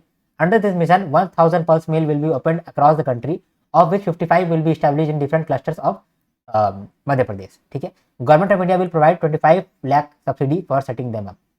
ठीक है, इसके बाद यहाँ पर देखो सीड्स जो है इसका भी डिस्ट्रीब्यूशन किस तरीके से करा जा रहा है। Cluster approach will be follow to distribute seeds among farmers. Farmers joining clusters will receive kits, seed kits and 10,000 assistance per hectare for model farming. ठीक है, आगे बढ़ते हैं। अब देखते हैं नेटवर्क रेडीनेस इंडेक्स। इसमें हम लोग बोल रहे हैं कि कौन सा कंट्री अपना इंफॉर्मेशन और कम्युनिकेशन टेक्नोलॉजी को इस्तेमाल करके इकोनॉमिक ग्रोथ कर पा रहा है, इनोवेशन कर पा रहा है।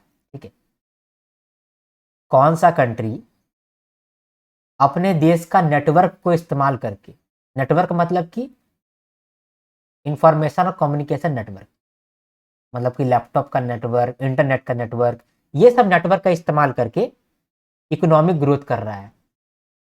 ठीक है, कौन सा कंट्री ये काम अच्छा कर रहा है, इसके लिए हम लोग एक इंडेक्स लेकर के आए हैं, नेटवर्क रेडीनेस इंडेक्स। ठीक है, यहां समझते हैं। तो पोर्टुलेंस इंस्टीट्यूट जो है वो नेटवर्क रेडीनेस इंडेक्स 2025 लेकर के आया है, जिसमें हम लोग देख रहे हैं कि which countries using information and communication technology best for economic growth and development. इसमें टोटल 127 कंट्री को हम लोग एसेस कर रहे हैं, 127 कंट्री को हम लोग एसेस कर रहे हैं। 4 पिलर में हम लोग एसेस कर रहे हैं। पहला देख रहे हैं कि टेक्नोलॉजी में किस तरीका का है कोई देश के पास कैसा इंटरनेट है, इंटरनेट का इंफ्रास्ट्रक्चर कैसा है, क्या बहुत लोग इंटरनेट से जुड़े हुए हैं क्या नहीं जुड़े हुए हैं, पहला चीज ये देखते हैं। दूसरा देखते हैं गवर्नेंस। आप इंटरनेट तो लेकर के आए हैं, लेकिन क्या इंटरनेट के लिए पॉलिसी या रेगुलेशन लेकर के आए हैं? क्या इंटरनेट से जो स्कैम होता है उसको रोकने के लिए पॉलिसी लेकर के आए, गवर्नेंस लेकर के आए हैं? इसके बाद पीपल, क्या लोग जो है कंप्यूटर चलाने जानते हैं, क्या लोग जो है वो फोन चलाने जानते हैं, इंटरनेट चलाने जानते हैं? तो वो चीज को भी हम लोग यहाँ देख रहे हैं। फिर लोगों में इम्पैक्ट कैसा है, वो इंटरनेट को यूज करके क्या वो ब्रेन रॉट कंटेंट देख रहे हैं, मतलब कि तेरी प्यारी प्यारी तो क्या, ये तो नहीं देख रहे हैं।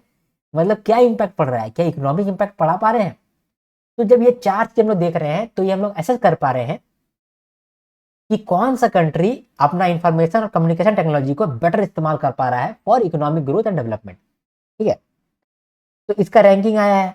कौन रैंकिंग लाया है? पोर्टुलेंस इंस्टीट्यूट लाया है, जिसमें से नंबर 1 जो है वो यूएसए है, नंबर 2 है फिनलैंड, नंबर 3 है सिंगापुर, फिर है डेनमार्क, फिर स्वीडन है, 45 नंबर पे है इंडिया जिसका स्कोर है 54। तो 45 रैंक पे है इंडिया जिसका स्कोर है 54। स्विच हो गया है, 45 रैंक 54 स्कोर। ठीक, इंडिया जो है कोई कोई चीज में फर्स्ट रैंक किया है, जैसे कि एनुअल इन्वेस्टमेंट टेलीकॉम सर्विसेज, इसमें वो फर्स्ट रैंक किया है। एआई साइंटिफिक पब्लिकेशन, इसमें भी फर्स्ट रैंक किया है। इंफॉर्मेशन कम्युनिकेशन सर्विस एक्सपोर्ट, इसमें भी नंबर 1 किया है। ई कॉम लेजिस्लेशन में भी नंबर 1 में आया है इंडिया। ठीक है, इजी सा न्यूज था, है ना, रीडिंग कर लेते हैं। तो पोर्टुलेंस इंस्टीट्यूट जो है उन्होंने रिलीज किया है नेटवर्क रेडीनेस इंडेक्स 2025 रिपोर्ट। ठीक है, ये जो पोर्टुलेंस इंस्टीट्यूट है, it is an independent non profit research and education institute based in Washington DC. ठीक है, ये ग्लोबल असेसमेंट है जो कि इवेल्युएट करता है कि कितना इफेक्टिवली कंट्री यूज कर रहा है इंफॉर्मेशन कम्युनिकेशन टेक्नोलॉजी को to promote economic growth, innovation and social development. 53 indicator है, याद रखिएगा, 4 पिलर है। कौन कौन सा? Technology, governance, people and impact. Total number of countries assessed 127। और रैंकिंग टॉप 5 कंट्री कौन कौन सा है? USA, Finland, Singapore, Denmark, Sweden. 45 number पे है इंडिया जिसका स्कोर है 54.543। इंडिया जो है वो पहला रैंक सिक्योर किया है in annual investment in telecommunication services. इसके बाद AI scientific publication, ICT services export और ई कॉमर्स लेजिस्लेशन। यहाँ हम लोग सब समझ लिए हैं और समझ में भी आया आपको, है ना। चलो अब अगला न्यूज़ को हम लोग देखते हैं। Credit risk guarantee fund trust for low income housing. चलो समझते हैं। लो इनकम पीपल जो होते हैं, जैसे कि ईडब्ल्यूएस या फिर लो इनकम ग्रुप, वो घर लेना चाहते हैं लेकिन बैंक उसको लोन नहीं देता है, ये सोच करके कि ये लोग तो गरीब है, ये शायद लोन रिपे नहीं कर पाए, इसलिए जल्दी आसानी से लोन मिलता नहीं है। तो सरकार गारंटी देगा ताकि लोन मिल सके। सरकार क्या गारंटी देगा? सरकार बोलेगा बैंकों को कि तुम लोन दो, ये चिंता मत करो कि रिपेमेंट होगा कि नहीं होगा। अगर रिपेमेंट नहीं हो पाएगा तो सरकार दे देगा आपको पैसा, यानी कि गारंटी दे रहे हैं आगे तुम लोन दो। तो इससे क्या होगा कि जो लो इनकम ग्रुप है या फिर ईडब्ल्यूएस सोसाइटी है, वहां तक भी लोन पहुंचेगा और वो लोग भी आगे बढ़ पाएंगे, है ना। तो ये चीज है। तो यहाँ पर सरकार बोल रहा है कि एक स्कीम लेकर के आए हैं, credit risk guarantee fund trust for low income housing. यहाँ पर जो भी ईडब्ल्यूएस है जिसका इनकम 3 लाख पर एनम से कम है और लो इनकम ग्रुप जिसका इनकम 6 लाख रुपए पर एनम से कम है, तो उसको गारंटी मिलेगा, उसके लिए गारंटी मिलेगा। 20 लाख रुपया तक उसको गारंटी मिलेगा और गारंटी का ड्यूरेशन होगा 25 साल या फिर loan tenure which ever is earlier. मान लो कि किसी का 20 साल तक लोन लिया है, ठीक है, तो 20 साल में अगर मान लो कभी गड़बड़ करता है तो सरकार उसका रिपेमेंट कर देगा। लेकिन मान लो कि 30 साल तक है, ठीक है, 30 साल तक है, तो गारंटी सिर्फ 25 साल तक, यानी 25 साल तक अगर कुछ गड़बड़ करेगा तब तो ठीक है, तब तक तो मिलेगा, नहीं तो नहीं मिलेगा, गारंटी नहीं मिलेगा। ठीक, तो गारंटी का जो ड्यूरेशन है वो 25 साल है या फिर loan tenure which ever is earlier. ठीक है, इसके बाद कारपेट एरिया। कारपेट एरिया कितना रहना चाहिए? Minimum carpet area 60 square metre होना चाहिए घर के लिए। ठीक है, मैक्सिमम इंटरेस्ट जो चार्ज करेगा, तो शेड्यूल कमर्शियल बैंक अगर लोन दे रहा है तो मैक्सिमम इंटरेस्ट कितना चार्ज कर सकता है? Repo plus 4%। और जो हाउसिंग फाइनेंस कंपनी है या फिर एनबीएफसी है या माइक्रो फाइनेंस इंस्टीट्यूशन है, तो वो लोग कितना कर सकता है? वो लोग कर सकता है रेपो प्लस 7%। ठीक है, तो ये स्कीम सरकार चला रहा है। समझ गए स्कीम के अंदर क्या है? अब यहाँ रीड करते हैं। तो national credit guarantee trustee company limited is implementing credit risk fund trust for low income housing. इसको जनवरी 2025 में लॉन्च किया गया था to enhance credit stability and worthiness of eligible हाउस होल्ड by extending the guarantee of housing loan from schedule commercial bank, housing finance company etcetera. Annual income क्या threshold रखा गया है? ईडब्ल्यूएस का 3 लाख पर एनम, इससे कम होना चाहिए, और लो इनकम ग्रुप इसका 6 लाख पर एनम से कम होना चाहिए। गारंटी कवर कितना है? 20 लाख तक रुपया का उसको गारंटी मिलेगा। और ये जो गारंटी है इसका ड्यूरेशन क्या है? 25 ईयर्स और the tenure of housing loan which ever is earlier. Carpet area कितना रहना चाहिए? 60 स्क्वायर मीटर कम से कम रहना चाहिए। जो मैक्सिमम इंटरेस्ट रेट है वो कितना लगा सकता है? Schedule commercial bank maximum interest rate repo plus 4% लगा सकता है। Housing finance company, member lending institution, ये लोग कितना लगा सकता है? Repo plus 7%। ठीक है, ये जो स्कीम है इसको मैनेज कौन करेगा? National credit guarantee trustee company limited करेगा। ठीक है, ये भी अच्छा न्यूज़ था, छोटा सा न्यूज़ था, है ना। आगे बढ़ते हैं ना, यहाँ आगे का न्यूज़। इसके बाद है लेबर कोड का इम्प्लीमेंटेशन पे एक सर्वे किया गया, स्टडी किया गया। उसमें देखा गया कि बाकी लोग लेबर कोड के बारे में क्या विचार रखते हैं, क्या सोचते हैं। तो वो जो स्टडी किया गया उसका स्टडी का भी रिपोर्ट आया, ठीक है, वो देखते हैं। देखो 29 लेबर लॉज को हम लोग अभी हाल फिलहाल कॉन्सोलिडेट करके 4 लेबर कोड में बदल दिए थे, है ना। तो ये जो है जो हम लोग किए कि 29 लेबर लॉ को हम लोग 4 लेबर कोड में कन्वर्ट कर दिए। तो फिर हम लोग देखना चाह रहे थे कि लोगों में क्या परसेप्शन गया है, लोगों में कितना अवेयरनेस है। तो इसको जांचने के लिए to see perception and awareness हम लोग ये स्टडी करवाएं। कौन स्टडी किया है भाई? स्टडी किया है वीवी गिरी नेशनल लेबर इंस्टीट्यूट। तो इन्होंने एक स्टडी किया, ठीक है। उस स्टडी का नाम इन्होंने क्या रखा? The implementation of labour code a perception based analysis, ठीक है। ये रखा इन्होंने अपना स्टडी का नाम, और उस स्टडी के बीच में इतना कुछ रिजल्ट निकला है। तो ये रिपोर्ट कार्ड है एक तरह से, ठीक है, जिसमें से कुछ वर्किंग कंडीशन को लेकर के काफ़ी लोग कुछ समझे हैं, वुमेन सेफ्टी को लेकर के काफ़ी कुछ लोग समझे हैं, इनकम वेजेस के लिए काफ़ी कुछ लोगों का कुछ राय है, गवर्नेंस के पीछे भी कुछ कुछ राय है। क्या क्या है उसको समझते हैं, थोड़ा जूम करते हैं ना। तो 60% वर्कर को ऐसा लगता है कि उनका ओवरऑल कंडीशन अच्छा होगा। 63% लोगों को ऐसा लगता है कि उनका वर्किंग आवर अब बेटर रेगुलेट होगा। 60% जो है उनको लग रहा है कि जो रेस्ट का पहले हम लोगों को मौका मिलता था, छुट्टी का मौका मिलता था, वो अब इम्प्रूव हो जाएगा। 66% वर्कर को लगता है कि वुमेन का सेफ्टी बढ़ा है। 64% वर्कर को ऐसा लगता है कि उनका इनकम सिक्योरिटी बढ़ गया है। 54% लोगों को लगता है कि उनको टाइमली पेमेंट अब मिलेगा, वो अब इम्प्रूव हो जाएगा। 63% को ऐसा लगता है कि माइग्रेंट्स के लिए थोड़ा सा हेल्प है, माइग्रेंट अगर जाना चाहते हैं कहीं पर जा सकते हैं, गिग वर्कर्स भी अपना काम ठीक से कर सकते हैं। 73% लोगों को लगता है कि जो लेबर कोड है ये कंप्लायंस को बहुत आसान कर देगा, सिंप्लीफाई कर देगा, ठीक है। समझे क्या हुआ यहाँ पर? तो लेबर कोड जो हम लोग इंप्लीमेंट किए थे उसका क्या रुझान रहा है ना, वो जानने के लिए एक स्टडी किया गया था बाय वीवी गिरी नेशनल लेबर इंस्टीट्यूट, ठीक है। और वो स्टडी के बाद हम लोग को कुछ कुछ चीज़ मालूम चला, जैसे कि 60% ओवरऑल कंडीशंस ठीक होगा, ठीक है, वर्किंग कंडीशन ठीक होगा। 63% लोग सोच रहे हैं कि वर्किंग आवर्स बेटर रेगुलेटेड हो जाएगा।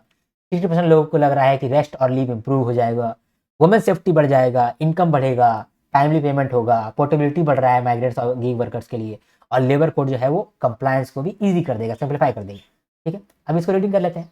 देखो न्यूज़ में कुछ है ही नहीं, लेकिन जब आप रीडिंग करने जाओगे तो आपका दिमाग चकरा जाएगा, लेकिन नोट्स आपको बहुत हेल्प करता है, ठीक। चलो हम रीडिंग कर लेते हैं। तो VV Giri national labour institute has conducted an study titled the implementation of labour codes a perception based analysis, ठीक है, to assess awareness and understanding of the labour codes and the enforcement mechanism among workers and employers. Key finding क्या कर रहा है? Around 60% of the workers believe overall working condition will improve. Working condition जो है लग रहा है कि बहुत लोगों की वो इंप्रूव होगा। 63% expecting better regulation of working hours का बेटर रेगुलेशन हो जाएगा। 60% सोच रहा है कि इनहेंस्ड रेस्ट पीरियड मिलेगा और लीव मिलेगा। 66% वर्कर को ऐसा लगता है कि सेफ्टी, ट्रांसपोर्ट, मॉनिटरिंग रिक्वायरमेंट बढ़ गया है, जिससे कि वुमेन वर्कर का प्रोटेक्शन बढ़ेगा। 64% ऑफ वर्कर ऐसा उसको लगता है कि इनकम सिक्योरिटी अब अच्छा हो जाएगा, जहां पर वेज ट्रांसपेरेंसी और टाइमली पेमेंट मिलेगा। 54% को लगता है कि उनका बेटर वेज पेमेंट टाइमलीनेस होगा, यानी कि सही टाइम पे सही पेमेंट उनको मिल जाएगा। 68% वर्कर को लगता है कि वो ई श्रम और वेलफेयर बोर्ड जो है ईजी तरीके से एक्सेस कर सकते हैं। 63% लोगों को लगता है कि कॉन्ट्रैक्ट, माइग्रेंट और गिग वर्कर्स के लिए थोड़ा सा पोर्टेबिलिटी बढ़ गया है। और 73% लोगों को लगता है कि जो लेबर कोड है ये हमारा कंप्लायंस रिक्वायरमेंट ईजी कर देगा। ठीक बा, आगे बढ़ते हैं। अब देखते हैं स्वावलंबनी स्कीम। ये स्वावलंबनी स्कीम क्या है? ये वुमेन एंटरप्रेन्योरशिप स्कीम है। 2025 में ये लॉन्च किया गया था। यहाँ पर जो भी हायर एजुकेशन इंस्टीट्यूट में पढ़ रही हैं, ठीक है, जो भी नॉर्थ ईस्ट इंडिया में हायर एजुकेशन इंस्टीट्यूट में पढ़ रही हैं और जो थोड़ी बुद्धिमान फीमेल कैंडिडेट है, तो जो फीमेल स्टूडेंट को हम लोग उठा रहे हैं, जो बुद्धिमान है, उसके अंदर हम लोग एंटरप्रेन्योरशिप स्किल डाल रहे हैं, ठीक है। और एंटरप्रेन्योरशिप माइंडसेट स्किल डाल करके हम लोग चाहते हैं कि इंडिया जो है वो वुमेन लेड एंटरप्रेन्योरशिप के दौर आगे बढ़े, ठीक है। देखो हम लोग चाहते हैं कि अगर एंटरप्रेन्योरशिप बढ़ेगा तो बहुत लोगों को जॉब मिलेगा, बहुत लोगों के अंदर वो कॉन्फिडेंस जागेगा जो अभी नहीं है। ठीक है, तो अभी जो है महिलाओं को बहुत प्रॉब्लम होता है, क्योंकि अगर महिलाएं कहीं काम करना चाहती भी हैं, किसी स्टार्टअप में काम करना चाहती है, तो वहाँ का वर्क कल्चर बहुत खराब होता है। जैसे यहाँ पर मैं अपना शहर का बात करता हूँ, दुमका शहर का बात करता हूँ। यहाँ पर अगर मान लो कि कोई ऐसी बच्ची है जो कि अब चाहती है कि वो अपने घर के लिए हेल्प कर सके, कुछ पैसा अर्न कर सके, तो वो कहीं भी काम करने जाएगी ना, तो उसको हरासमेंट फेस करना पड़ेगा। ये मैं लिख के दे सकता हूँ। कहीं पर भी जाएगी उसको हरासमेंट फेस करना पड़ेगा। उसका कारण जानते कौन है? कहीं ना कहीं उसका कारण है जो मेल एंटरप्रेन्योर है लेकिन वो लड़का है। अक्सर ऐसा होता है, नहीं बोलता हूँ 100% ऐसा होता है, लेकिन 20% होता है, तो उसको भी हम लोग कंसिडर करते हैं कि 20% ऐसा एंटरप्रेन्योर होता है ना, जो कि फीमेल को वर्कर को देख करके गलत नज़र रखता है। ठीक है, या उसको अनकंफर्टेबल फील कराता है, काम करने नहीं देता है। ऐसा बहुत प्रेवलेंट है हमारे इंडिया के अंदर। तो इससे क्या होता है कि वुमेन जो जिसके पास स्किल भी है वो भी काम नहीं कर पाती है। तो हम लोग ऐसा चाहते हैं कि जो हायर एजुकेशन इंस्टीट्यूट है नॉर्थ ईस्ट एरिया में, जहाँ की जो स्टूडेंट्स है उनके पास वो एक्यूमेन है, वो कैपेबिलिटी है कि वो एंटरप्रेन्योर बन सकती है, तो हम लोग उनको एंटरप्रेन्योर बनाने के लिए हेल्प करेंगे, उनका माइंडसेट क्लियर करेंगे, उनको मेंटरशिप देंगे, ताकि वो एंटरप्रेन्योर बनेंगी तो बाकी जो अदर फीमेल्स है उनके लिए जॉब खुलेगा, है ना, उन लोग के लिए भी हेल्प होगा और फीमेल भी आगे बढ़ेंगी। तो इसके लिए ये स्कीम लेकर के आया, इसका नाम है Swavalambini scheme, women entrepreneurship scheme. 2025 में लॉन्च हुआ था, फरवरी 2025 में, for female students in select higher education institute in north east India, जिसको हम लोग एंटरप्रेन्योरियल माइंडसेट दे रहे हैं और मेंटरशिप दे रहे हैं। ठीक है, कैसे दे रहे हैं? तो इम्प्लीमेंटेशन करने के लिए national institute of entrepreneurship and small business development NIESBUD Noida है, और Indian institute of entrepreneurship Guwahati है, जो कि ये स्किल देगा। ठीक है, इसके अंदर जो फैकल्टी जो आप लोग को ट्रेन करेगा, फैकल्टी जो ट्रेन करेगा उनके लिए भी एक ट्रेनिंग सेशन कराया जाएगा 5 दिन का। ये जो पायलट प्रोजेक्ट है ये 6 यूनिवर्सिटी में अभी चल रहा है। रीड करते हैं ना। Ministry of skill development and entrepreneurship is implementing Swavalambini, a women entrepreneurship scheme to empower female students in select higher education institute in Northeast by equipping them with essential entrepreneurship mindset, resources and mentorship. Launch हुआ था फरवरी 2025 में। Implementing agency कौन है? National institute for entrepreneurship and small business development NIESBUD Noida, और Indian institute of entrepreneurship Guwahati. Guwahati बहुत अच्छा जगह है, बहुत जाने का मन करता है वहाँ पर, 1-2 बार तो और जाएंगे। गुवाहाटी असम कामाख्या मंदिर, है ना। इसके बाद नॉलेज पार्टनर कौन है? Women entrepreneurship platform of NITI Aayog. यही था। आगे बढ़ते हैं, अगला न्यूज देखते हैं। इंडिया और यूएसए के बीच में ट्रेड डील हुआ है। अभी हाल फिलहाल में आप सुने थे कि यूएसए जो है भड़क गया है, और यूएसए जो है वो रेसिप्रोकल टैरिफ लगा दिया है।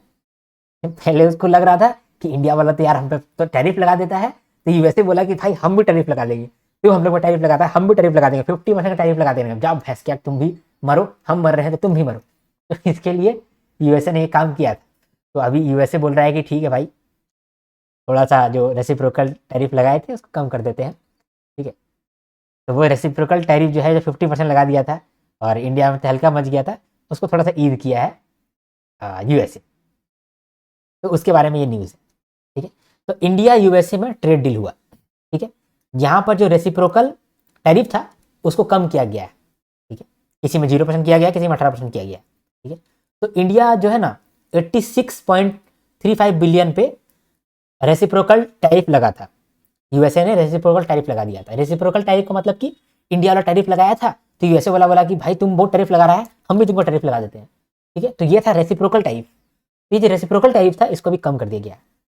तो 86.35 बिलियन डॉलर का एक्सपोर्ट पे यूएसए ने रेसिप्रोकल टैरिफ लगाया था।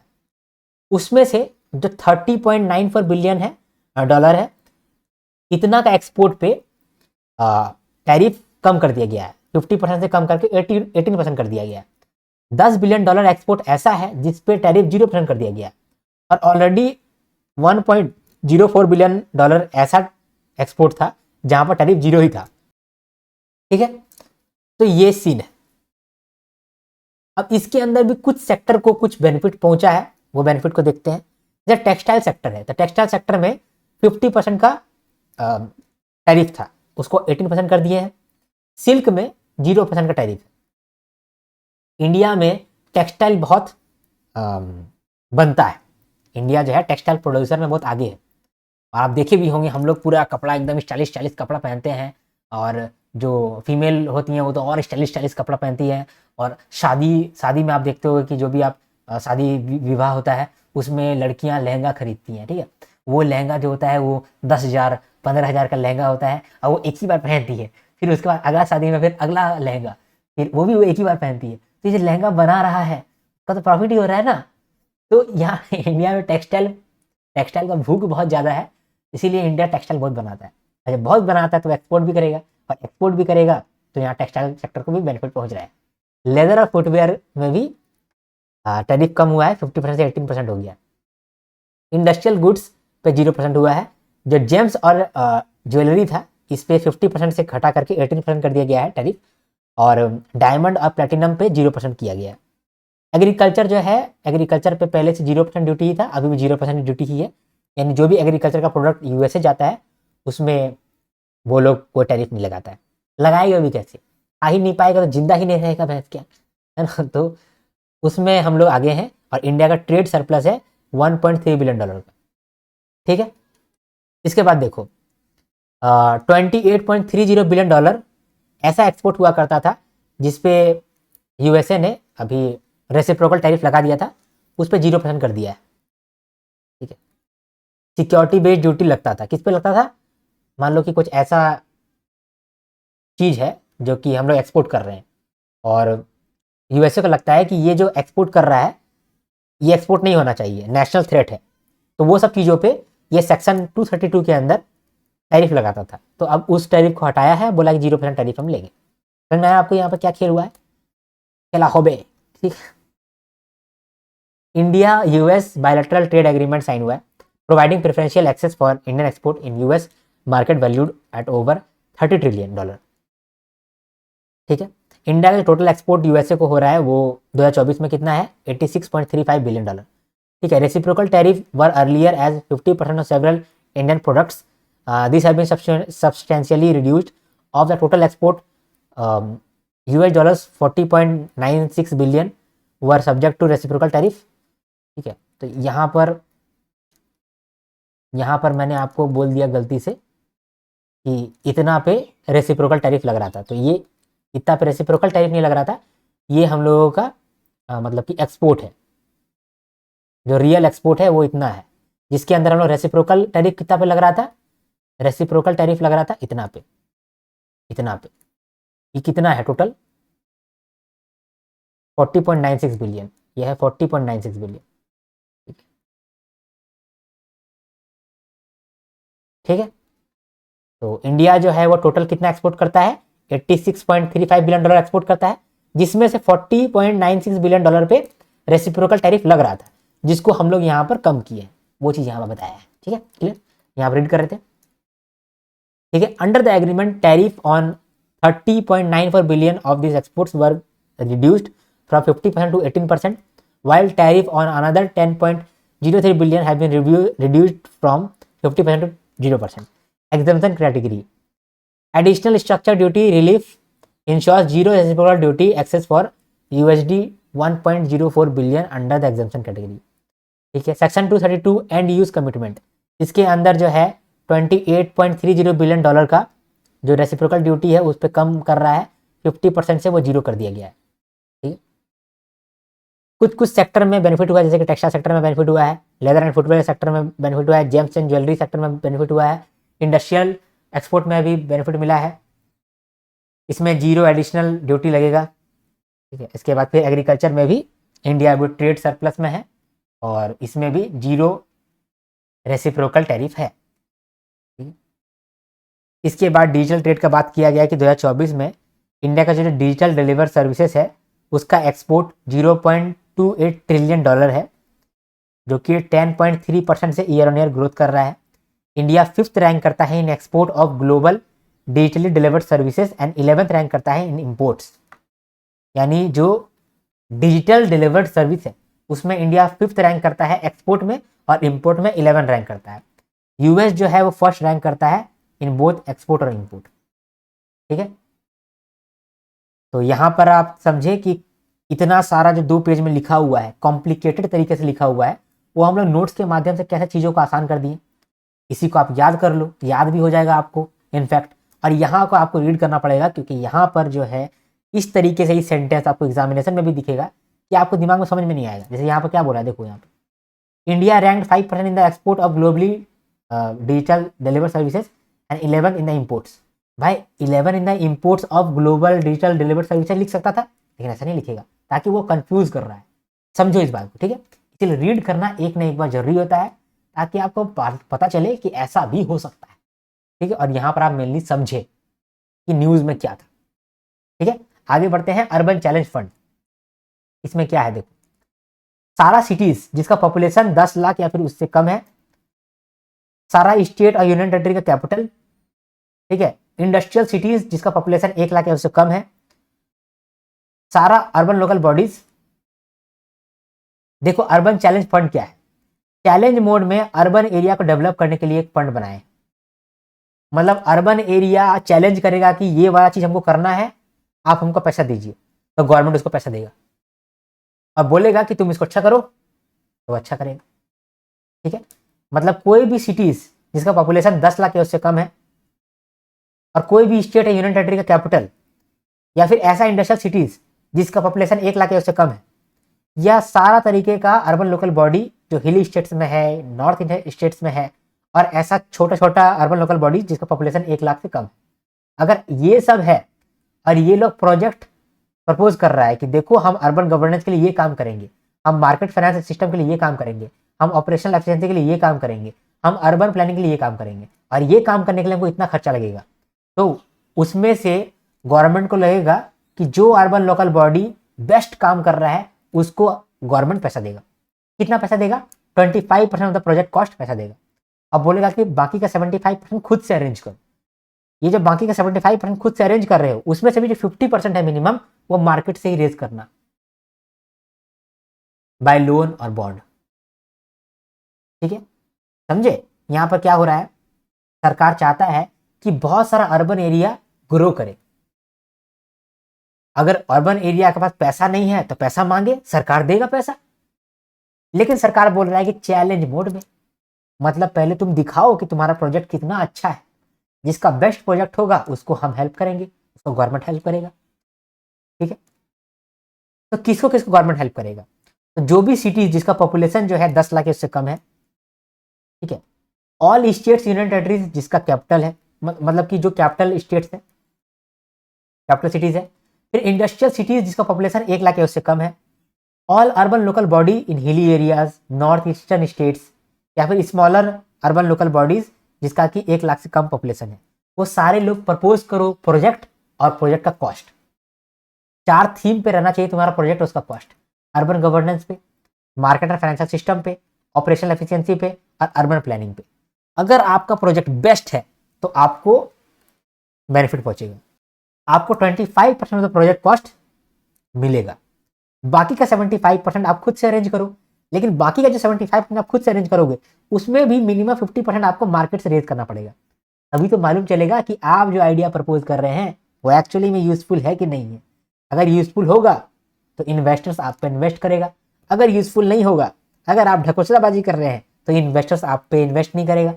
अगर इन्वेस्टर्स आप पे इन्वेस्ट नहीं कर रहा है, इसका मतलब कि आप गवर्नमेंट को बेवकूफ़ समझे हैं। ठीक है, ठीक है, और आप हमको प्रपोज कर रहे हैं प्रोजेक्ट, अब बोल रहे हैं पैसा दे दो, पैसा दे दो, पैसा चाहिए। ठीक है, तो यहाँ सरकार यही बोल रही है कि जो भी एलिजिबल है वो प्रोजेक्ट लाओ उसका कॉस्ट के साथ, और तब हम उसको 25% प्रोजेक्ट कॉस्ट दे देंगे। लेकिन 50% जो पैसा आप मांग रहे हो, मतलब कि जितना भी पैसा आपका कॉस्ट है उसका 50% आप मार्केट से पहले रेज करो, ताकि आप दिखाओ कि आप प्रूवन हो। लोन उठाओ या बॉन्ड उठाओ, आपको मिलता है कि नहीं मिलता है देखा जाएगा। ठीक है, लेकिन जैसे ही ये सरकार बोला ना कि 50% आप पहले रेज करके लाओ तब 25% हम आपको देंगे, तो जो ये वाला था ना डी कैटेगरी वाला, जो छोटा अर्बन लोकल बॉडी है हिली और नॉर्थ ईस्टर्न स्टेट्स में, या फिर स्मॉलर अर्बन लोकल बॉडी है जिसका पॉपुलेशन 1 लाख से कम है, ये लोग आ गया। बोला सरकार हम लोन मांगते तो जाते हैं लेकिन लोन हमको मिलता नहीं है क्योंकि हम छोटा अर्बन लोकल बॉडी हैं। तो बोला कि ठीक है, तुम्हारे लिए एक काम करते हैं कि हम एक गारंटी स्कीम लेके आते हैं और हम गारंटी दे देंगे, बैंकों को बोल देंगे कि भाई इन लोग नहीं लौटाएगा तो हम लौटाएंगे, अब तो तुम ले सकते हो ना भाई। तो बोला हाँ सर अब ले सकते हैं। तो इसके लिए हम लोग एक क्रेडिट गारंटी स्कीम लेकर के आए। किसके लिए? जो स्मॉलर अर्बन लोकल बॉडी था, हिली अर्बन लोकल बॉडी था, या फिर north eastern urban local body था, है ना, इनके लिए हम लोग लेकर के आए। 5,000 करोड़ रुपए इसके लिए हम लोग रखे हैं। गारंटी हम लोग दे रहे हैं कि फर्स्ट टाइम लोन लेने के लिए जाएगा तो 70% ऑफ द लोन और 7 crore which ever is lower, इतना लोन उसको, मतलब इसका इतना गारंटी दे देना उसको। Second time of the loan क्या है? 50% ऑफ द लोन और 7 crore which ever is lower, इतना गारंटी मिल जाएगा। देखो यहाँ पर समझो इस चीज को, ठीक है। यहाँ पर क्या बोला जा रहा है? बोला जा रहा है कि जितना भी तुम लोन लेगा हम लोग गारंटी देंगे कि भाई अगर तुम लोन नहीं चुका पाया तो बैंक को हम चुका देंगे।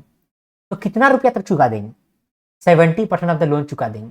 पहले ना इसको आप पहले इसको मत देखो, सिर्फ इसको देखो। 70% ऑफ द लोन हम चुका देंगे। तो कोई आदमी बोलेगा कि हम 100 करोड़ का लोन ले रहे हैं सर, आप 70% 70 करोड़ का आप चुका दीजिए। तो सरकार बोलेगा रे होशियार बन रहा है, तुम होशियार बन रहा है, मैक्सिमम 7 करोड़ हम चुकाएंगे। ठीक है, तो इसीलिए यहाँ पर ये वाला ऑप्शन है कि 70% ऑफ द लोन हम लोग चुकाएंगे लेकिन मैक्सिमम 7 करोड़। ठीक है, सेकंड टाइम लोन लेने के लिए जाओगे तो पहला वाला लोन तुम चुका दिए होगे, तब तुम सेकंड टाइम लोन लेने के लिए जा रहे हो, तो वहां पर हम लोग फिर से तुमको देंगे गारंटी। वहां देंगे 50% of the loan, maximum 7 crore. ठीक है, क्लियर हुआ ये? तो इतना गारंटी देगा सरकार इस स्कीम के अंदर। ठीक है, तो फर्स्ट टाइम प्रोजेक्ट का मिनिमम कॉस्ट कितना होना चाहिए? 20 करोड़ का कॉस्ट होना चाहिए और सब्सिक्वेंट प्रोजेक्ट का कॉस्ट 28 करोड़ होना चाहिए। ये तो सिंपल है। समझे आप कि क्या हुआ यहाँ पर? और एक बार समझाऊं क्या आपको? और एक बार समझाता हूँ। सरकार चाहता है कि अर्बन एरिया डेवलप हो सके, 4 थीम में डेवलप हो सके, अर्बन गवर्नेंस में, मार्केट फाइनेंशियल सिस्टम में, ऑपरेशनल एफिशिएंसी में और अर्बन प्लानिंग में। इसीलिए सरकार बोल रहा है कि ये 4 थीम में तुम लोग प्रपोज करो कि क्या प्रोजेक्ट है और क्या कॉस्ट है। अगर वो कॉस्ट और प्रोजेक्ट हमको बेस्ट लगा तो हम तुमको 25% ऑफ द प्रोजेक्ट कॉस्ट देंगे और बाकी का 75% तुम खुद से अरेंज कर लेना। बाकी का जो 75% तुम खुद से अरेंज करेगा उसमें 50% मिनिमम तुम मार्केट से रेज करो एज ए लोन और एज ए बॉन्ड। ठीक है, तो लेकिन ये जो डी नंबर वाला है, जो छोटा अर्बन लोकल बॉडी है, ये बोल रहा है कि सर हमको लोन मिलता नहीं है। आप तो बोल रहे हैं कि लोन ले आओ लेकिन हमको मिलता नहीं है। तो बोल रहा है सरकार कि आपको लोन दे दिया जाएगा और मतलब गारंटी दे दिया जाएगा तो आपको लोन मिल जाएगा। तो गारंटी कितना मिलेगा? अगर आप फर्स्ट टाइम लोन लेने के लिए जा रहे हैं तो 70% of the loan, maximum 7 crore.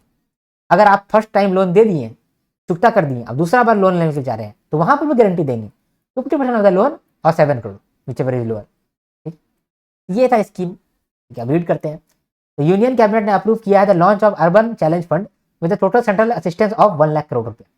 ठीक है, टोटल 1 लाख करोड़ रुपया यहाँ पर मतलब सरकार खर्चा कर रहा है। तो यहाँ पर आप लिख लो एक चीज, 1 लाख करोड़ 1 LC। ठीक है, यहाँ लिख लो, लिख लो। इसके बाद देखो ऑब्जेक्टिव, देखो to build resilient productive inclusive and climate responsive cities, positioning the cities as key driver of countries next phase of economic growth. Duration क्या है? FY26 से FY31। इस चीज को भी यहाँ लिखो।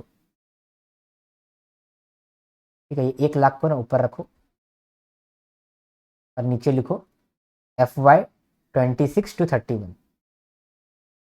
ठीक है, इसके बाद क्या है? कौन कौन एलिजिबल है? All cities with population of 10 lakh और मोर, ऑल स्टेट्स और union territories capitals not covered above, major industrial cities with population of 1 lakh और more, all urban local bodies in hilly states, north eastern states and smaller urban local bodies with population below 1 lakh. Central assistance कितना है? 25% of the project cost subject to raising maximum 50% of the project cost from the market. ठीक है, वही बात है। देखो यहाँ पर पढ़ने में आपको तो कॉम्प्लिकेटेड लगेगा लेकिन नोट्स जो है ना वो आपको चीज़ों को आसान बनाने के लिए बहुत अच्छा काम करता है। तो जो नोट्स है ना इसको बनाने के लिए मुझे बहुत मेहनत लगा है, डिप्रेशन तक आ जाता है। ठीक है, आगे बढ़ते हैं। नहीं नहीं नहीं और पढ़ना बाकी है। ठीक है, प्रोजेक्ट का सिलेक्शन कैसे होगा? Through a transparent and competitive challenge mode. ठीक है, फोकस एरिया कौन कौन सा है? Urban governance, market and financial system, operation efficiency and urban planning. Credit guarantee scheme आ रहा है to facilitate first time access to finance to market finance for all cities and union urban local bodies in north eastern and hilly states and smaller urban local bodies with less than 1 lakh population in other states and union territories. इसका outlay 5,000 crore रखा गया है और central guarantee कुछ मिल रहा है और successful repayment of the first loan, फिर से सेंट्रल गारंटी कुछ मिल रहा है। तो सब कुछ हम लोग यहाँ पर देख चुके हैं। आगे बढ़ते हैं ना। अब देखते हैं startup India fund of funds. पहले समझो कि फंड ऑफ फंड्स क्या होता है, ठीक है, फिर समझो कि ये वाला जो स्कीम है ये क्या है, ठीक है। स्टार्टअप को पैसा चाहिए होता है ताकि वो ग्रो करे, लेकिन स्टार्टअप को पैसा मिलता नहीं है, ठीक है, क्योंकि बैंक को लगता है कि स्टार्टअप रिस्की है और डूब जाएगा तो कौन देखने के लिए आएगा। इसीलिए सरकार बोलता है कि स्टार्टअप तक पैसा पहुंचना चाहिए। तो कैसे पहुंचेगा? तो गवर्नमेंट जो है वो सीडीबी को पैसा देता है, सीडीबी जो है वो एआईएफ को पैसा देता है, ऑल्टरनेट इन्वेस्टमेंट फंड। ये जो ऑल्टरनेट इन्वेस्टमेंट फंड है ये बाकी स्टार्टअप्स को देख चुन करके पैसा देता है, लोन देता है, ठीक है। तो उसी के लिए ये स्कीम लॉन्च किया है government, startup India funds of fund. इसमें क्या होता है कि बहुत सारा फंड है, ठीक है, वो एक साथ रखा हुआ है, अब हम लोग दूसरे को फंड दे रहे हैं, ठीक है। तो इसके लिए 2 स्कीम आया था, FOF 1.0, FOF 2.0। FOF 1.0 मतलब कि फंड ऑफ फंड्स 1.0 2016 में ये आया था। इसका कॉर्पस 10,000 करोड़, ठीक है, और इसमें हम लोग 145 AIF को पैसा दिए थे, ठीक है। मतलब यहाँ पर क्या हुआ था, गवर्नमेंट पैसा दिया था, ठीक है, मनी दिया था गवर्नमेंट सिडबी को, ठीक है, और सिडबी जो है पैसा दिया था कितना AIF को, 145 AIF को पैसा दिया था, ठीक है। 145 AIF पैसा दिया था ताकि ये चुन चुन के सेलेक्टेड स्टार्टअप्स को फंडिंग कर सके, पैसा दे सके, क्योंकि बैंक पैसा दे नहीं रहा है। तो ये AIF को बोल रहे हैं कि तुम पैसा दो भाई, बैंक तो देता नहीं है या बहुत लोगों तक नहीं दे पाएगा, तुम दो, ठीक है। अभी FOF 2.0 आया है जहां पर हम लोग बोल रहे हैं कि हम लोग अब जो है जो डीप टेक पे काम कर रहा है ऐसा स्टार्टअप पे पैसा लगाएंगे। जो नॉन मेट्रो स्टार्टअप है, यानी मेट्रो सिटीज में तो स्टार्टअप को पैसा मिल जाता है, नॉन मेट्रो सिटी में नहीं मिल पाता है। जैसे दुमका में देखो आर्यन जैसा एक स्टार्टअप ओनर है, तो पैसा नहीं मिल पा रहा है, ठीक है, तो ऐसा पैसा देगा मैन्युफैक्चरिंग स्टार्टअप, इसको पैसा देगा, ठीक है, क्लियर, डन, ओके। इसके लिए भी कॉर्पस कितना रखा गया है, 10 KC। KC मतलब 1000 करोड़ समझ लेना, LC मतलब लाख करोड़, ठीक है। तो मैं जब भी KC बोलता हूँ उसका मतलब 1000 करोड़ होता है, LC बोलता हूँ तो उसका मतलब कि लाख करोड़ होता है। इसको रीड कर लेते हैं। तो यूनियन कैबिनेट ने अप्रूव किया है establishment of startup India fund of funds with a total corpus of 10,000 crore. इसका ऑब्जेक्टिव क्या है, to mobilise long term capital, strengthening the venture capital ecosystem and supporting innovation-led entrepreneurship across the country. Launched under Startup India initiative, built upon the success of FOF 1.2. FOF was launched in 2016. Under FOF 1.2, the entire corpus was 10 KC. ठीक है, operationalised bye SIDBI, ठीक है, उसके बाद ये चीज लिखा हुआ है, ठीक है। आगे बढ़ गए। फ्रांस का प्रेसिडेंट जो है वो इंडिया में आया था, इसका नाम है इमैनुअल मैक्रॉन, ठीक है। तो क्या क्या डिसीजन लिया गया है, क्या क्या बात कहा गया उसके बारे में समझते हैं। तो यहाँ पर एक इंडिया AI समिट हो रहा था, ठीक है। तो इंडिया AI समिट के पास जहाँ पर गलगोटिया यूनिवर्सिटी भी शायद एक्सपोज हो गया था, वो इंडिया AI समिट में फ्रांस के PM भी आए थे उसी समय में। तो उसी समय में फ्रांस PM के साथ बहुत सारा बात हुआ था, उसमें से कुछ बात यहाँ पर हम डिस्कस करेंगे। जैसे कि इंडिया और फ्रांस ने मिल करके 2026 को डिक्लेयर किया था as India France innovation year. Very very important for the examination, ये पूछेगा आपसे एग्जामिनेशन में, ठीक है, कि किस कंट्री के साथ मिलकर के इनोवेशन ईयर बनाया गया है 2026 को। पार्टनरशिप, फिर बहुत सारा पार्टनरशिप भी हुआ है। कैसा कैसा पार्टनरशिप हुआ है, डिफेंस को लेकर के पार्टनरशिप हुआ है, फाइटर जेट को प्रोडक्शन, इंडिया और फ्रांस मिलकर के फाइटर जेट का को प्रोडक्शन करेगा, साथ में मिलकर के बनाएगा। इंडिया जो है 26 राफेल मरीन जेट खरीदेगा फ्रांस से। इसके बाद इंडिया का एम्स न्यू दिल्ली और फ्रांस का पेरिस ब्रेन इंस्टीट्यूट, ये लोग दोनों मिल करके AI पे काम करेगा, AI इंटू हेल्थ केयर पे काम करेगा, ठीक है। स्पेस कॉर्पोरेशन के लिए इसरो और CNES ने हाथ जोड़ा है ताकि वो ह्यूमन स्पेस फ्लाइट पे ज़्यादा काम करेगा। जैसे मान लो कि ह्यूमन स्पेस फ्लाइट लेके जा रहा है फ्रांस, तो उसमें इंडिया का भी कुछ लोग ले जाएगा। अगर मान लो कभी इंडिया प्लान करता है कि वो ह्यूमन स्पेस फ्लाइट लेके जाएगा, तो वो कुछ फ्रांस को भी लेकर जाएगा, है ना। इसके बाद न्यूक्लियर एनर्जी के लिए हम लोग small modular reactor, advance modular reactor मिल करके बनाएंगे। और पीपल टू पीपल में भी कुछ बेनिफिट दिया जा रहा है, जैसे कि वीज़ा फ्री ट्रांजिट मिलेगा पायलट्स को for 6 month. Visa free transit का मतलब होता है कि बिना वीज़ा के आप आ सकते हैं, जा सकते हैं। तो पायलट्स होते हैं, जो पायलट्स होते हैं ना, मान लो कि वो कनेक्टिंग फ्लाइट ले रहे हैं फ्रांस से, ठीक है, फ्रांस में आकर के फिर फॉर एग्जाम्पल यूएसए जा रहे हैं, तो फ्रांस में खाली वो उतरेंगे, तो उतरने के लिए भी पायलट जो होता है उसको चाहिए होता है वीज़ा। लेकिन ये जो अभी हम लोग एग्रीमेंट किए हैं, इसमें पायलट को वीज़ा नहीं चाहिए। अगर वो आ करके वापस उड़ जा रहा है तो उसको वीज़ा नहीं चाहिए। तो ये वाला हम लोग काम कर रहे थे, वीज़ा फ्री ट्रांजिट इसको बोलते हैं। ठीक है, ट्रांजिट में है लेकिन वीज़ा फ्री है। रीड करते हैं इसको भी। तो French president Emmanuel Macron visited India to participate AI impact summit and inaugurate 2026 as India France year of innovation. ठीक है, उसके बाद फिर हम लोग जो को प्रोडक्शन है फाइटर जेट इंजन का, उसका भी हम लोग करने वाले हैं। इसके बाद इंडिया जो है वो 26 रफाल मरीन जेट खरीदेगा फ्रांस से। इसके बाद फिर हम लोग दोनों कंट्री मिल करके स्मॉल मॉड्यूलर रिएक्टर और एडवांस मॉड्यूलर रिएक्टर बनाने के लिए कमिटमेंट किया हुआ है। ठीक है, स्पेस के लिए भी हम लोग काम किए हैं। इसके बाद हम लोग इंट्रोड्यूस कर रहे हैं visa free transit for Indian nationals through French airports. ठीक है, आगे बढ़ते हैं। चलो आगे क्या बढ़ेंगे, यहाँ तक हम लोगों ने 1 फरवरी तक का सारा न्यूज़ को डिटेल में समझ लिया। अब हम लोग सारी न्यूज़ को अब फटाफट समराइज करके समझेंगे। ठीक है, और चीज़ें बहुत आसान हो जाएंगी। तो हम लोगों ने सब कुछ कवर कर लिया, हम लोग चीज़ों को समझ भी लिए हैं और चीज़ों को कहीं ना कहीं याद भी कर लिए हैं और रीडिंग भी कर लिए हैं। अब हम लोग फटाफट चीज़ों को फास्टली रिकैप करेंगे, जिससे कि चीज़ हम लोग को याद हो जाएगी। ठीक है, तो वेट करो और स्टार्ट करते हैं। चलो समराइज करते हैं आज जो भी हम लोगों ने देखा है। सबसे पहले इंडिया जो है वो जेनरिक मेडिसिन में तो अच्छा है, लेकिन बायोलॉजिक्स या फिर बायोसिमिलर में अच्छा नहीं है। बायोलॉजिक क्या होता है, जब ऐसा मेडिसिन जिसमें लाइव ऑर्गेनिज्म जाता है उसको हम लोग बोलते हैं बायोलॉजिक्स। जैसे कि कोवैक्सीन या मतलब कोविड का वैक्सीन, कोविड का वैक्सीन में क्या उसके अंदर लाइव कोरोना वायरस था, तो उस तरह का जो मेडिसिन बनता है, उस तरह का जो वैक्सीन बनता है, उसको हम लोग बोलते हैं बायोलॉजिक्स, जो बहुत कॉम्प्लिकेटेड है बनाना। इंडिया उसमें अच्छा नहीं है, लेकिन जेनरिक मेडिसिन में इंडिया अच्छा है। हम लोग चाहते हैं कि इंडिया में बायोलॉजिक्स और बायोसिमिलर भी बहुत सारा बने, तो इसके लिए यूनियन बजट में प्रपोज किया गया है बायो फार्मा शक्ति। 10,000 करोड़ रुपये हम लोग लगा रहे हैं अगले 5 साल के लिए। ठीक है, ताकि हम लोग का जो बायोलॉजिक्स बनाने का पूरा वैल्यू चेन है वो ग्रो हो सके, पूरा इकोसिस्टम स्ट्रांग हो सके। अभी जो हम लोग बायोलॉजिक्स या फिर बायोसिमिलर नहीं बना पाते हैं वो हम लोग बना सके। तो ओवर द ईयर्स बहुत सारी स्कीम लॉन्च किया गया है ताकि हम लोग इस सेक्टर में, बायो फार्मेसी सेक्टर में आगे बढ़ सके। ये जो पूरा सेक्टर है जिसमें बायो फार्मेसी का आइडिएशन होता है, रिसर्च होता है, मैन्युफैक्चरिंग होता है, तो हर एक स्टेज में हम लोग कुछ ना कुछ इनिशिएटिव लेकर के आए हैं, नहीं तो कुछ ना कुछ स्कीम लेकर के आए हैं। सबसे पहले देखो आइडिएशन के लिए, मान लो कि बायोलॉजिक्स बनाने के लिए किसी के पास आइडिया है, कोई स्टार्टअप है, उसको फंड का जरूरत है, तो उस समय हम लोगों के पास कुछ इनिशिएटिव है उनके लिए। जैसे कि पहला है बायोटेक इग्निशन ग्रांट। इसके अंदर क्या होता है, किसी के पास अगर अच्छा आइडिया है बायोलॉजिक्स बनाने के लिए, यानी कि बहुत कॉम्प्लिकेटेड मेडिसिन बनाने के लिए, तो उसके लिए हम लोग उनको 50 लाख का ग्रांट देते हैं। ग्रांट का मतलब होता है कि पैसा दे दिए, मांगेंगे नहीं, रखो।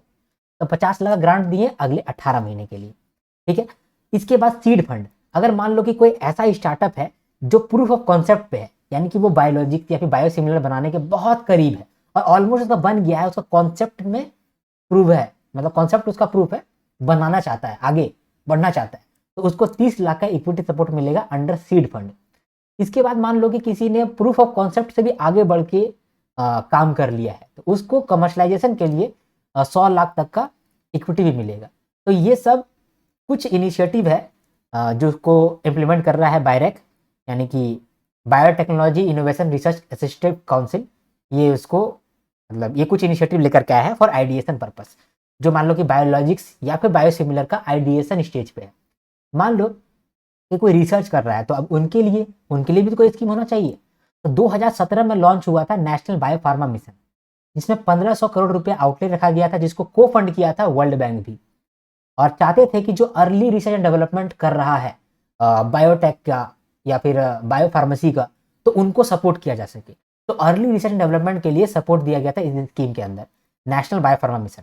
फिर 6 साल के बाद हम लोग देखे कि बहुत सारा जो पहले अर्ली रिसर्च डेवलपमेंट स्टेज में था, वो अब थोड़ा सा later research and development stage में पहुंच गया है। अब उनको फिर से कुछ फंडिंग चाहिए, कुछ सपोर्ट चाहिए, तो फिर आया प्रिप स्कीम, 2023 में आया, यानी कि अगले 6 साल में आया 5,000 करोड़ रुपया यहाँ पर रखा गया आउटले, और यहाँ पर हम लोग early and late stage research and development को सपोर्ट करने लगे, जैसे कि न्यू ड्रग बनाने के लिए, बायोसिमिलर डिवाइस बनाने के लिए, फिर हम लोग प्रीप स्कीम के अंदर हेल्प करने लगे। इसके बाद फिर मैन्युफैक्चरिंग का स्टेज आया, क्योंकि बहुत सारे लोग शुरुआत में 2017 के टाइम पे अर्ली रिसर्च कर रहे थे। 2023 में वही लोग क्या बोलते हैं, थोड़ा सा एडवांस रिसर्च में चले गए, तो उनको हम लोग प्रीप स्कीम से हेल्प किए। अब वही लोग अब जो है ना वो प्रोडक्शन स्टेज में जाना चाह रहे हैं, ग्लोबल स्केल में बनाना चाहते हैं, तो उसके लिए ही बायोफार्मा शक्ति आया है। इसी के लिए 10,000 करोड़ रुपया लगाया जा रहा है अगले 5 सालों के लिए। ठीक है, तो ये है बायोफार्मा शक्ति। समझ में आ गया, यही न्यूज़ था। ठीक है, चलो आगे बढ़ते हैं। अब अगला न्यूज़ को देखते हैं। ओला उबर में क्या होता है, जो ड्राइवर होता है ओला उबर का, उसको सिर्फ 70 या 75% ही कमीशन मिलता है, बाकी कमीशन जो है वो ओला उबर लेके चला जाता है। तो उसको ये सब पेन पॉइंट है। जो ओला उबर का ड्राइवर है उसको हमेशा ऐसा फील होता है कि हम लोग एक एम्प्लॉय की तरह काम कर रहे हैं, रूल कभी भी बदल सकता है कंपनी, उससे हम लोगों का दिक्कत हो जाएगा, प्लस हम लोग को पैसा भी बहुत कम ही मिलता है, हम लोग इतना मेहनत करते हैं कम पैसा मिलता है। तो सरकार बोला है कि भारत टैक्सी लेकर के हम लोग आए हैं, ये एज अ कोऑपरेटिव रजिस्टर होगा। ठीक है, जहां पर ड्राइवर लोग ही कोऑपरेटिव का मेंबर होगा, और कोऑपरेटिव में क्या होता है कि मेंबर ही मालिक होता है, यानी कि ड्राइवर ही मालिक है। तो ड्राइवर ही एक कोऑपरेटिव का मालिक है जो कोऑपरेटिव टैक्सी का सर्विसेज चला रहा है। ठीक है, तो क्या होगा, जो ड्राइवर है जिसको हम लोग इसमें सारथी बोलते हैं, वो 80% पैसा वो खुद रखेगा और 20% जो है वो कोऑपरेटिव पे जाएगा, कोऑपरेटिव सोसाइटी पर जाएगा। ये जो कोऑपरेटिव पर 20% पैसा गया भी, उसका भी मालिक तो यही लोग है, क्योंकि कोऑपरेटिव का मालिक ही मेंबर लोग होता है। और ड्राइवर जो है, जो सारथी है, वो 500 रुपया दे करके मेंबर बन सकता है। ओला उबर में क्या था कि कभी भी डिसीजन बदल सकता था। ओला उबर में जो टॉप मैनेजमेंट है, अगर वो डिसीजन बदला तो ड्राइवर पे इम्पैक्ट पड़ता था। लेकिन यहाँ पर क्या है, भारत टैक्सी में क्या है कि ड्राइवर लोग ही मेंबर बना हुआ है, और वही मेंबर में से कोई कुछ जन बोर्ड ऑफ डायरेक्टर बना हुआ है और वो लोग डिसीजन ले रहा है। तो अगर बोर्ड ऑफ डायरेक्टर अच्छा काम नहीं भी करता है तो मेंबर लोग जो है वो बोर्ड ऑफ डायरेक्टर को हटा देगा। तो हर 5 साल में इसका इलेक्शन भी होगा कि बोर्ड ऑफ डायरेक्टर जो कि पूरा भारत टैक्सी का सारा डिसीजन लेता है वो भी बदल जाएगा। तो इसीलिए यहाँ पर जो भी टॉप मैनेजमेंट होगा भारत टैक्सी के अंदर, वो जो है वो ड्राइवर ही रहेगा, ड्राइवर के लिए काम करेगा। प्लस भारत टैक्सी में 2 व्हीलर, 3 व्हीलर, 4 व्हीलर हर चीज़ कवर्ड है। तो उससे क्या होता है कि जो कि गरीब भी है, 2 व्हीलर है जिसके पास, उसको भी बेनिफिट पूरा पूरी मिलता है। ठीक है, इसके बाद सारथी दीदी का ऑप्शन भी आया है भारत टैक्सी के अंदर। इसके अंदर जो भी वुमेन ड्राइवर होंगी वो कनेक्ट कर पाएंगी वुमेन पैसेंजर के साथ, ताकि वो सेफ्टी भी रह पाएंगी और थोड़ा कॉन्फिडेंस भी रहेगा और कंफर्ट भी उनको रहेगा। तो ये भारत टैक्सी अभी आया है, ये गवर्नमेंट सपोर्टेड टैक्सी प्लेटफॉर्म है, इंडिया के अंदर आया है। ठीक है, समझ गए आप ये भी। अगला न्यूज़ को देखते हैं। देखो, ऐसा कोऑपरेटिव सोसाइटी जो इनोवेशन करता है, ठीक है, और मिनिमम 3 महीने से वो ऑपरेट कर रहा है, उसका नेटवर्क भी पॉजिटिव है और कोई लॉसेस भी नहीं किया है पिछले साल, तो इस तरह का कोऑपरेटिव सोसाइटी जो है ना, इसमें ग्रोथ का पोटेंशियल होता है, लेकिन इनको लोन नहीं मिल पाता है तो आगे नहीं बढ़ पाता है। तो एनसीडीसी यानी कि नेशनल कोऑपरेटिव डेवलपमेंट कॉर्पोरेशन एक स्कीम लेकर के आया है 2018 में। क्या है, युवा सहकर। युवा सहकर में हम लोग जो यंग कोऑपरेटिव्स है उनको हेल्प कर रहे हैं। यंग कोऑपरेटिव्स का मतलब कि जो मिनिमम 3 महीना का ऑपरेशन कर रहा है, पॉजिटिव नेटवर्क है, कोई लॉसेस भी नहीं कर रहा है और इनोवेशन कर रहा है, तो उन सबको हम लोग लोन देंगे। और लोन भी देंगे तो कम इंटरेस्ट रेट पे लोन देंगे, 2% का इंटरेस्ट सबवेंशन भी दिखाएंगे। कितना लोन देंगे, अगर वो 3 महीने से 1 साल के बीच में काम कर रहा है तो उसको मैक्सिमम 1 करोड़ का लोन मिल सकता है, और अगर 1 साल से ज़्यादा तक काम कर रहा है तो उसको मैक्सिमम 3 करोड़ का लोन मिल सकता है। 5 साल तक ये लोन रहेगा, जिसमें से कि 2 साल जो है मॉरेटोरियम पीरियड रहेगा, यानी कि 2 साल वो बिना कोई रिपेमेंट किए भी रह सकता है, कोई दिक्कत नहीं है। इस युवा सेक्टर में हम लोग टारगेट कैसे कर रहे हैं, 2 कैटेगरी पर टारगेट कर रहे हैं। एक है कैटेगरी ए और दूसरा है कैटेगरी बी। कैटेगरी ए में क्या है, ऐसा कोऑपरेटिव सोसाइटी जो कि नॉर्थ ईस्टर्न स्टेट्स में होगा, ठीक है, वुमेन ओन्ड होगा, एस्पिरेशनल डिस्ट्रिक्ट से आता होगा और SC ST द्वारा ओन्ड होगा। तो ऐसा कोऑपरेटिव सोसाइटी को हम लोग ज़्यादा लोन देंगे और कम इक्विटी लेंगे, है ना। 80:20 का हम लोग इसका डेट इक्विटी रेशियो रखेंगे और बाकी सबका 70:30 का रेशियो रखेंगे। इसके बाद सुपोषित ग्राम पंचायत अभियान। इसमें हम लोग चाहते हैं कि जो रूरल इंडिया है वहां पर सुपोषण रहे, मतलब कि कोई कुपोषण ना रहे, है ना, कोई मालन्यूट्रिशन से पीड़ित ना हो, सबके पास कम से कम अच्छा हेल्थ हो। इसके लिए हम लोग ये इंश्योर करने के लिए ये अभियान लेकर के आए हैं। हम लोग ये जानते हैं कि गाँवों में अगर हम लोग ढूंढने जाएंगे कि सुपोषण है कि नहीं, कुपोषण है कि नहीं, तो बहुत मुश्किल होगा। लेकिन हर गांव में आंगनवाड़ी सेंटर तो है ही। अगर हम लोग आंगनवाड़ी सेंटर को ही मोटिवेट कर दें और आंगनवाड़ी सेंटर को ही हम लोग और स्ट्रांग बना दें, तो आंगनवाड़ी सेंटर जो है ना, वो जो बच्चे होते हैं 0 से 6 साल के बीच में, उनको कुपोषण से बचा सकेंगे। क्या होता है, जो आंगनवाड़ी सेंटर होता है, वो जो बच्चे होते हैं 0 से 6 साल का बीच में, उनको खाना प्रोवाइड करता है और उनको बीच बीच में उनका वेट चेक करता है, हाइट चेक करता है, यानी कि उनका ग्रोथ चेक करता है। तो हर गांव में आंगनवाड़ी सेंटर होता है जहाँ पर जो बच्चे होते हैं 0 से 6 साल के बीच में, उनका फूड प्रोवाइड होता है, उनको हाइट वेट चेक होता है। जो प्रेग्नेंट मदर होती हैं, लैक्टेटिंग मदर होती है, उनके लिए भी सप्लीमेंट वहाँ पर दिया जाता है। लेकिन बहुत सारा अभी आंगनवाड़ी सेंटर ऐसा है जहाँ पर ये सब चीज़ नहीं हो पा रहा है। तो हम लोगों ने क्या कहा कि ये वाला जो स्कीम है ना, सुपोषित ग्राम पंचायत अभियान 2024, इसके अंदर हम लोग अवार्ड देंगे। जो बेस्ट 1000 ग्राम पंचायत होंगे जहाँ पर आंगनवाड़ी सेंटर बहुत अच्छा से परफॉर्म कर रहा होगा, उनको अवार्ड देंगे। उनको अवार्ड देंगे तो बाकी ग्राम पंचायत भी मोटिवेट होगा और मोटिवेट होकर के आंगनवाड़ी सेंटर को और अच्छा से परफॉर्मेंस करवाएगा। अगर आंगनवाड़ी सेंटर अच्छा से परफॉर्म किया तो इसका मतलब जो चिल्ड्रन है जो कि 0 से 6 साल के बीच में है, वो मेल न्यूट्रिशन की ओर नहीं जाएगा, कुपोषण की ओर नहीं जाएगा, वो सुपोषण हो जाएगा, है ना, उसको सुपोषण मिलेगा, सुपोषित हो जाएगा। तो इसीलिए ये अभियान लेकर के आया। तो बहुत सारे विलेज जो है जिसमें AWC तो है, यानी कि आंगनवाड़ी सेंटर तो है, लेकिन क्वालिटी बहुत खराब है। तो हम लोगों को चलो एक काम करते हैं, जो बेस्ट परफॉर्मिंग विलेज है उसको अवार्ड देते हैं और इससे क्या होगा कि बाकी लोगों को मोटिवेशन मिलेगा और वो भी अच्छा परफॉर्म करेगा। इससे जो हम लोग का अल्टीमेट एम है कि हम लोग सुपोषण फैला देंगे हर ग्राम पंचायत में, वो हो जाएगा।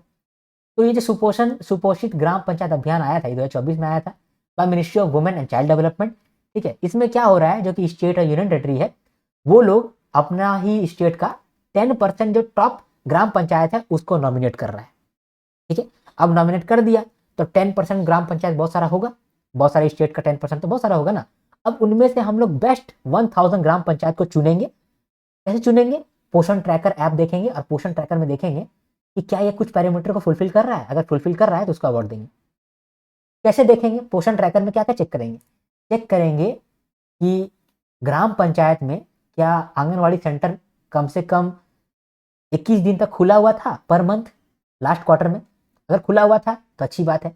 मिनिमम 50 बेनिफिशियरी है ग्राम पंचायत में, अगर है तो अच्छी बात है। 80% AWC के पास हाई वाटर ड्रिंकिंग फैसिलिटी होना चाहिए है। 70% आंगनवाड़ी सेंटर के पास टॉयलेट का फैसिलिटी होना चाहिए और 90% ग्रोथ ट्रैकिंग होना चाहिए, यानी कि ग्रोथ ट्रैकिंग कर रहा है, बच्चे का हाइट वेट ये सब चेक कर रहा है। अगर ये सब एलिजिबिलिटी में पूरा हो रहा है तो उसको 1 लाख का रिवॉर्ड मिलेगा। अब ये जो 1 लाख रिवॉर्ड मिलेगा, इसका भी यूसेज पे मतलब कि बताएगा कि इसको यूज कैसे करना है, क्योंकि पैसा तो ग्राम पंचायत को मिलेगा और ग्राम पंचायत को पैसा मिलेगा तो वो पैसा हो सकता है मार ले। तो यहाँ पर क्या बोल रहा है सरकार कि जो 1 लाख रुपए आपको मिलेगा, 1 लाख में से जो 25% है वो आप आंगनवाड़ी वर्कर्स के लिए खर्चा करेंगे, उनमें से 25% जो है वो अवेयरनेस कैंपेन के लिए खर्चा करेंगे और 50% जो है वो आप न्यूट्रिशन एक्टिविटी के लिए खर्चा करेंगे। ऐसा बोला गया है। ठीक है, तो ये आपका एक न्यूज़ था। ठीक है, तो सुपोषित ग्राम पंचायत, सही पोषण देश रोशन। आगे बढ़ते हैं। अब है मिनिस्ट्री ऑफ कॉर्पोरेशन के द्वारा स्वयं शक्ति सहकार योजना आया है। स्वयं शक्ति का मतलब होता है कि खुद वुमेन जो है वो शक्ति है। ठीक है, दूसरा सहकार कॉपरेटिव, जो वुमेन कॉपरेटिव है, जैसे कि वुमेन सेल्फ हेल्प ग्रुप, तो जो वुमेन सेल्फ हेल्प ग्रुप है उनको बैंक लोन नहीं मिल पाता है, तो वो आगे जो है आगे काम नहीं कर पाती हैं, तो उनको बैंक लोन देना पड़ेगा। तो हम लोग ये जो स्कीम है इसके अंदर हम लोग बैंक लोन उनको प्रोवाइड कराएंगे। मैक्सिमम 3 ईयर्स का बैंक लोन प्रोवाइड कराएंगे, जिसमें से कि मैक्सिमम 6 मंथ का मॉरेटोरियम पीरियड रहेगा। मॉरेटोरियम पीरियड का मतलब कि ऐसा पीरियड जहां पर आपको कोई भी रिपेमेंट नहीं करना है, ना ही इंटरेस्ट का और ना ही प्रिंसिपल अमाउंट का। ठीक है, हाफ ईयरली इंस्टॉलमेंट में आपको पे करना पड़ेगा, रिपे करना पड़ेगा मतलब। ठीक है, अब कौन कौन लोन दे सकता है? स्टेट कोऑपरेटिव बैंक दे सकता है, डिस्ट्रिक्ट सेंट्रल कोऑपरेटिव बैंक दे सकता है, प्राइमरी एग्रीकल्चर क्रेडिट सोसाइटी दे सकता है और self help group federation corporation और कोऑपरेटिव फेडरेशन ये दे सकता है। तो ये एक न्यूज़ हो गया। दूसरा न्यूज़ क्या है? पीएम दक्ष। अभी क्या है ना कि इंडियन PSU जो है उसमें बहुत सारे सीनियर ऑफिसर है। सीनियर ऑफिसर बहुत दिन से काम कर रहा है और उसको बहुत ज़्यादा जानकारी है, टेक्निकली बहुत साउंड है, मतलब कि किस तरीके से काम करना है, किस तरह सिचुएशन हैंडल करना है, वो सब कुछ उसके पास है, लेकिन लीडरशिप क्वालिटी नहीं है। किस तरीके से अपना सक्सेसर को सिखाना है वो नहीं जानता है, किस तरीके से एक जूनियर को सिखाना है वो नहीं जानता है, जूनियर को किस तरह से आपको मतलब कि हार्मनी में रखना है, खुश रखना है वो नहीं जानता है।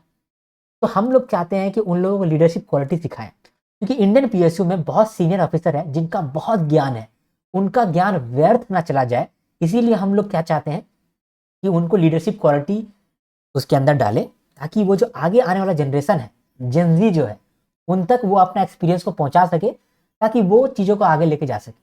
तो इसीलिए उनके लिए एक प्रोग्राम लेकर के आया है, ताकि वो भी सीख सकें लीडरशिप क्वालिटी को।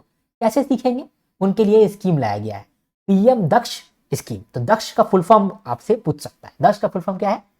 डेवलपमेंट ऑफ एस्पिरेशन, ठीक है, नॉलेज, सक्सेशन एंड हार्मनी। क्या है कि जो पीएसयू में सीनियर ऑफिसर है उनके अंदर हम लोग एस्पिरेशन डालना चाहते हैं कि आपको कुछ करना है, उनको सिखाना चाहते हैं कि आप नॉलेज किस तरह से डेवलप करोगे अपने जूनियर्स के अंदर, सक्सेशन कैसे बिल्ड करोगे और हार्मनी कैसे क्रिएट करोगे, यानी कि अच्छा माहौल कैसे क्रिएट करोगे। ये सब सिखाने के लिए हम लोग पीएम दक्ष लेकर के आए। इसमें high level leadership training program होगा, जिसमें आप फ्यूचर रेडी ऑफिसर को बना रहे हो। इसमें नॉलेज पार्टनर है मैकेंजी एंड कंपनी और IIM अहमदाबाद। इसका इम्प्लीमेंटेशन कर रहा है capacity building commission and standing conference of public enterprise, ठीक है। ये भी हो गया हम लोग का। अब आगे बढ़ते हैं, हम लोग देखते हैं अगला न्यूज़। देखो, इंडिया में self reliance in pulses commission का रोड मैप आया है, ठीक है, कैबिनेट ने अप्रूव किया है। देखो इसमें क्या है कि इंडिया में पल्स का डिमांड बहुत बढ़ रहा है, इसके साथ साथ इम्पोर्ट डिपेंडेंसी हम लोग का बढ़ गया है। अगर आप देखोगे नॉर्थ इंडिया में तो लोग बोलते हैं कि हम लोग दाल रोटी खाते हैं, अगर आप देखोगे ईस्ट इंडिया में तो बोलते हैं दाल भात खाते हैं, आप देखोगे कि वेस्ट इंडिया में दाल बाटी चूरमा। तो हर जगह पूरे इंडिया में दाल का बहुत ज़्यादा खपत है, लेकिन उतना ज़्यादा प्रोडक्शन नहीं कर पा रहे हैं हम लोग। जानते हैं प्रोडक्शन क्यों नहीं कर पा रहे हैं हम लोग जो भी क्रॉप उगाते हैं ना, वो क्रॉप का प्रोडक्टिविटी ज़्यादा नहीं है। प्रोडक्टिविटी का मतलब कि मान लो कि एक हम लोग ऐसा फसल उगाए, ठीक है, इससे मान लो कि 1 kg ही हम लोग पल्स उगा सकेंगे, क्योंकि इतना ही प्रोडक्टिविटी है। लेकिन अगर हम लोग बेटर सीड का इस्तेमाल करें तो यही फूल जो है, मान लो यही फूल जो है या यही पौधा जो है, वो आपको 5 kg या 10 kg तक का दाल दे सकता है। तो हम लोग चाहते हैं कि ये जो हाई प्रोडक्टिविटी वाला सीड है ये लोगों तक पहुंचे, क्योंकि ये नहीं पहुंचा है इसीलिए हम लोग पीछे हैं, प्रोडक्टिविटी में पीछे हैं। तो इसीलिए ये जो आया है self reliance in pulses mission road map, इसके अंदर हम लोग क्या कर रहे हैं, हम लोग हर एक क्लस्टर में फार्मर्स को इन्वाइट कर रहे हैं और उन लोगों को बोल रहे हैं कि आप लोग को एक सीड किट दे रहे हैं, उस सीड किट से आप पल्सेस उगाओ और आपको पैसा भी देंगे, 10,000 रुपया पर हेक्टेयर आपको पैसा भी देंगे, और आप सीड किट से सीड लेकर के आप पल्स उगाओ। अब जब पल्स बन गया तो हम लोग पल्स अगर बनता रहेगा खाली उपजाएंगे और उसका मिल नहीं बनाएंगे जिसमें कि प्रोसेसिंग होता हो, पॉलिश होता हो दाल का, तो फिर वो बेकार ही है। क्योंकि दाल को यूजेबल बनाने के लिए सिर्फ उगाना काफ़ी नहीं है, उसको प्रोसेसिंग भी करना है जरूरी है। तो इसीलिए हम लोग 1000 पल्सेस मिल भी खोल रहे हैं, जिसके लिए हम लोग 25 लाख रुपया पर मिल सब्सिडी भी प्रोवाइड करेंगे, ठीक है। तो ये जो रोड मैप आया है इसमें हम लोग क्या कर रहे हैं, सीड किट्स दे रहे हैं और 10,000 रुपया दे रहे हैं पर हेक्टेयर, साथ में 1000 पल्स मिल बनाने के लिए हम लोग सब्सिडी भी प्रोवाइड कर रहे हैं, ठीक है। ये हो गया। अब आगे बढ़ते हैं। इसके बाद नेटवर्क रेडीनेस इंडेक्स 2025 आया है। इसमें पोर्टुलेंस इंस्टीट्यूट ने एसेस किया है 127 कंट्री को। और क्या एसेस किया है, एसेस किया है कि कौन सा कंट्री अपना इंफॉर्मेशन और कम्युनिकेशन टेक्नोलॉजी को बेस्ट इस्तेमाल कर रहा है for economic growth and development. अच्छा, इंफॉर्मेशन कम्युनिकेशन टेक्नोलॉजी होता क्या है, इंटरनेट, मोबाइल, ठीक है, और क्या बोलते हैं लैपटॉप, ये जो नेटवर्क है इंटरनेट, मोबाइल और क्या बोलते हैं डिजिटल एक्सेस का, इसका इस्तेमाल कौन सा देश सबसे अच्छा कर रहा है इकोनॉमिक ग्रोथ के लिए और डेवलपमेंट के लिए। इस चीज को चेक करने के लिए हम लोग 127 कंट्रीज को एसेस किए हैं, यानी हम लोग नहीं, ये पोर्टुलेंस इंस्टीट्यूट किया है, ठीक है। और 4 पिलर और 53 इंडिकेटर पे चेक किया है। 4 पिलर कौन कौन सा, टेक्नोलॉजी, कि हमारे पास इंटरनेट का इंफ्रास्ट्रक्चर कैसा है, गवर्नेंस, जो भी इंटरनेट का सुविधा है उसके लिए क्या कोई गवर्नेंस है, क्या पॉलिसी बना हुआ है, क्या रेगुलेशन किया हुआ है, पीपल, लोग कितना स्किलफुल है, क्या इंटरनेट चलाने जानते हैं, डिजिटल एक्सेस कर पाते हैं, मोबाइल चलाने जानते हैं, ये सब। और इम्पैक्ट, इकोनॉमी पे क्या इम्पैक्ट पड़ रहा है, सोसाइटी पे क्या इम्पैक्ट पड़ रहा है, क्या रिजल्ट आ रहा है। तो ये 4 पिलर है जिसपे बेस्ड ये इंडेक्स है। इस इंडेक्स में हम लोग क्या कर रहे हैं, हम लोग देख रहे हैं कि कौन सा कंट्री कम्युनिकेशन और इंफॉर्मेशन टेक्नोलॉजी को बेस्ट इस्तेमाल कर रहा है for economic growth and development. इसके अंदर रैंकिंग में यूएसए नंबर 1 पे है, फिनलैंड नंबर 2 पे है, सिंगापुर नंबर 3 पे है, डेनमार्क नंबर 4 पे है और नंबर 5 पे है स्वीडन। ठीक है, और ये जो इंडिया जो है वो 45 नंबर पे, इसका स्कोर 54 है। तो इंडिया 45 नंबर पे है, स्कोर 54 है। ठीक है, स्विच हो गया। इंडिया जो है कहीं कहीं पर फर्स्ट रैंक भी किया है, जैसे कि एनुअल इन्वेस्टमेंट टेलीकॉम सर्विसेज, इसमें नंबर 1 रैंक किया है। एआई साइंटिफिक पब्लिकेशन, इसमें भी नंबर 1 रैंक किया है। आईसीटी सर्विस एक्सपोर्ट, इसमें भी नंबर 1 रैंक किया है। और ई कॉमर्स लेजिस्लेशन, इसमें भी नंबर 1 रैंक किया है। ठीक है, क्लियर हो गया, आगे बढ़ते हैं। अभी देखते हैं एक स्कीम इंप्लीमेंट हुआ है, credit risk guarantee fund trust for low income housing. क्या होता है, जो लो इनकम पीपल होता है, जैसे कि low income group, economically weaker section, तो उन लोग घर लेना चाहते हैं लेकिन बैंक उनको लोन नहीं देता है, ये सोचकर कि वे शायद लोन रिपे नहीं कर पाए। तो गवर्नमेंट बोल रहा है कि इन लोग के लिए हम लोग गारंटी दे रहे हैं, अगर ये लोग लोन नहीं चुकता कर पाएगा तो हम चुकता करेंगे, ऐसा सरकार बोल रहा है। इसीलिए स्कीम को लाया गया है। स्कीम का नाम भी ये है कि credit risk guarantee fund trust for low income housing. अगर ईडब्ल्यूएस जिसका इनकम 3 लाख पर एनम से कम है, और लो इनकम ग्रुप जिसका इनकम 6 लाख पर एनम से कम है, तो उन लोगों को गारंटी मिलेगा अप टू 20 लाख। और गारंटी का ड्यूरेशन क्या रहेगा, 25 साल, और loan tenure which ever is earlier, यानी कि मैक्सिमम 25 ईयर का गारंटी मिलेगा। 25 ईयर तक उसको गारंटी मिलेगा। कितना गारंटी मिलेगा, मैक्सिमम 20 लाख गारंटी मिलेगा। ठीक है, कंडीशन क्या है कि 60 स्क्वायर मीटर कम से कम आपका कारपेट एरिया होना चाहिए जो घर आप लेने वाले हैं। ठीक है, इसका मैक्सिमम इंटरेस्ट कितना लगेगा, अगर शेड्यूल कमर्शियल बैंक आपको लोन दे रहा है तो वो रेपो प्लस 4% आपसे मैक्सिमम चार्ज कर सकता है। अगर हाउसिंग फाइनेंस कंपनी, एनबीएफसी या फिर मेंबर लैंडिंग इंस्टीट्यूशन है तो वो मैक्सिमम रेपो प्लस 7% आपसे चार्ज कर सकता है इंटरेस्ट रेट। ठीक है, आगे बढ़ते हैं। अब देखते हैं 29 लेबर लॉ को हम लोग 4 लेबर कोड में कंपाइल किए थे to see perception and awareness about labour code. अभी हम लोग क्या किए थे कि लेबर कोड बनाए हैं, बहुत सारा लेबर लॉ था, उसको हम लोग कंपाइल करके 4 लेबर कोड में बदल दिए। अब हम लोग एक स्टडी किए ताकि चेक कर सके कि लोगों में परसेप्शन कैसा है, लोगों में अवेयरनेस कैसा है ये लेबर कोड को लेकर के। ठीक है, तो ये जो स्टडी किया गया है किसके द्वारा किया गया है, वीवी गिरी नेशनल लेबर इंस्टीट्यूट के द्वारा किया गया है। नाम क्या है इस स्टडी का, the implementation of labour codes a perception based analysis. इसके अंदर क्या हो रहा है, क्या रिजल्ट क्या हुआ है वो देखो। तो 60% लोगों को ऐसा लगता है कि उनका ओवरऑल कंडीशन अच्छा हो जाएगा, 63% लोगों को ऐसा लगता है कि वर्किंग आवर बेटर रेगुलेटेड हो जाएगा, और 60% ऐसा लोगों को लगता है कि अब उनका जो लीव है वो ठीक होगा, रेस्ट भी ठीक होगा, यानी कि उनको प्रॉपर रेस्ट भी मिलेगा और लीव के लिए भी उनको ज़्यादा परेशानी नहीं झेलना पड़ेगा, यानी ऊपर ऊपर वर्किंग कंडीशन बेटर हो पाया। ठीक है, इसके बाद वुमेन सेफ्टी ये भी बढ़ा है।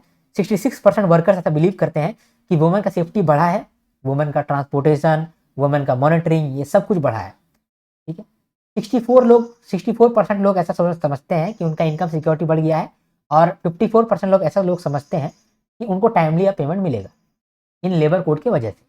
गवर्नेंस 73% लोग ऐसा समझते हैं कि ये जो लेबर कोड बना है ये कंप्लायंस को ईजी कर देगा। ठीक है, इसके बाद आप देखते हैं स्वावलंबनी स्कीम। हम लोग चाहते हैं जो कि नॉर्थ ईस्ट रीजन में जो हाई एजुकेशन इंस्टीट्यूट है वहाँ के जो फीमेल स्टूडेंट्स हैं उनको हम लोग एंटरप्रेन्योर बनाएं। तो उनको एंटरप्रेन्योर बनाने के लिए उन पे हम लोग एंटरप्रेन्योरियल माइंडसेट ग्रो करवाएंगे, उनको मेंटरशिप देंगे ताकि वो स्वावलंबनी स्कीम के अंदर एक वुमन एंटरप्रेन्योर बन जाए। ठीक है, तो ये जो स्वावलंबनी स्कीम है, वुमन एंटरप्रेन्योरशिप स्कीम है, ये फरवरी 2025 में लॉन्च हुआ। ठीक है, इसमें जो फीमेल स्टूडेंट्स हैं in select higher education institute in north east, उनको हम लोग एंटरप्रेन्योर माइंडसेट सिखा रहे हैं और मेंटरशिप भी दे रहे हैं।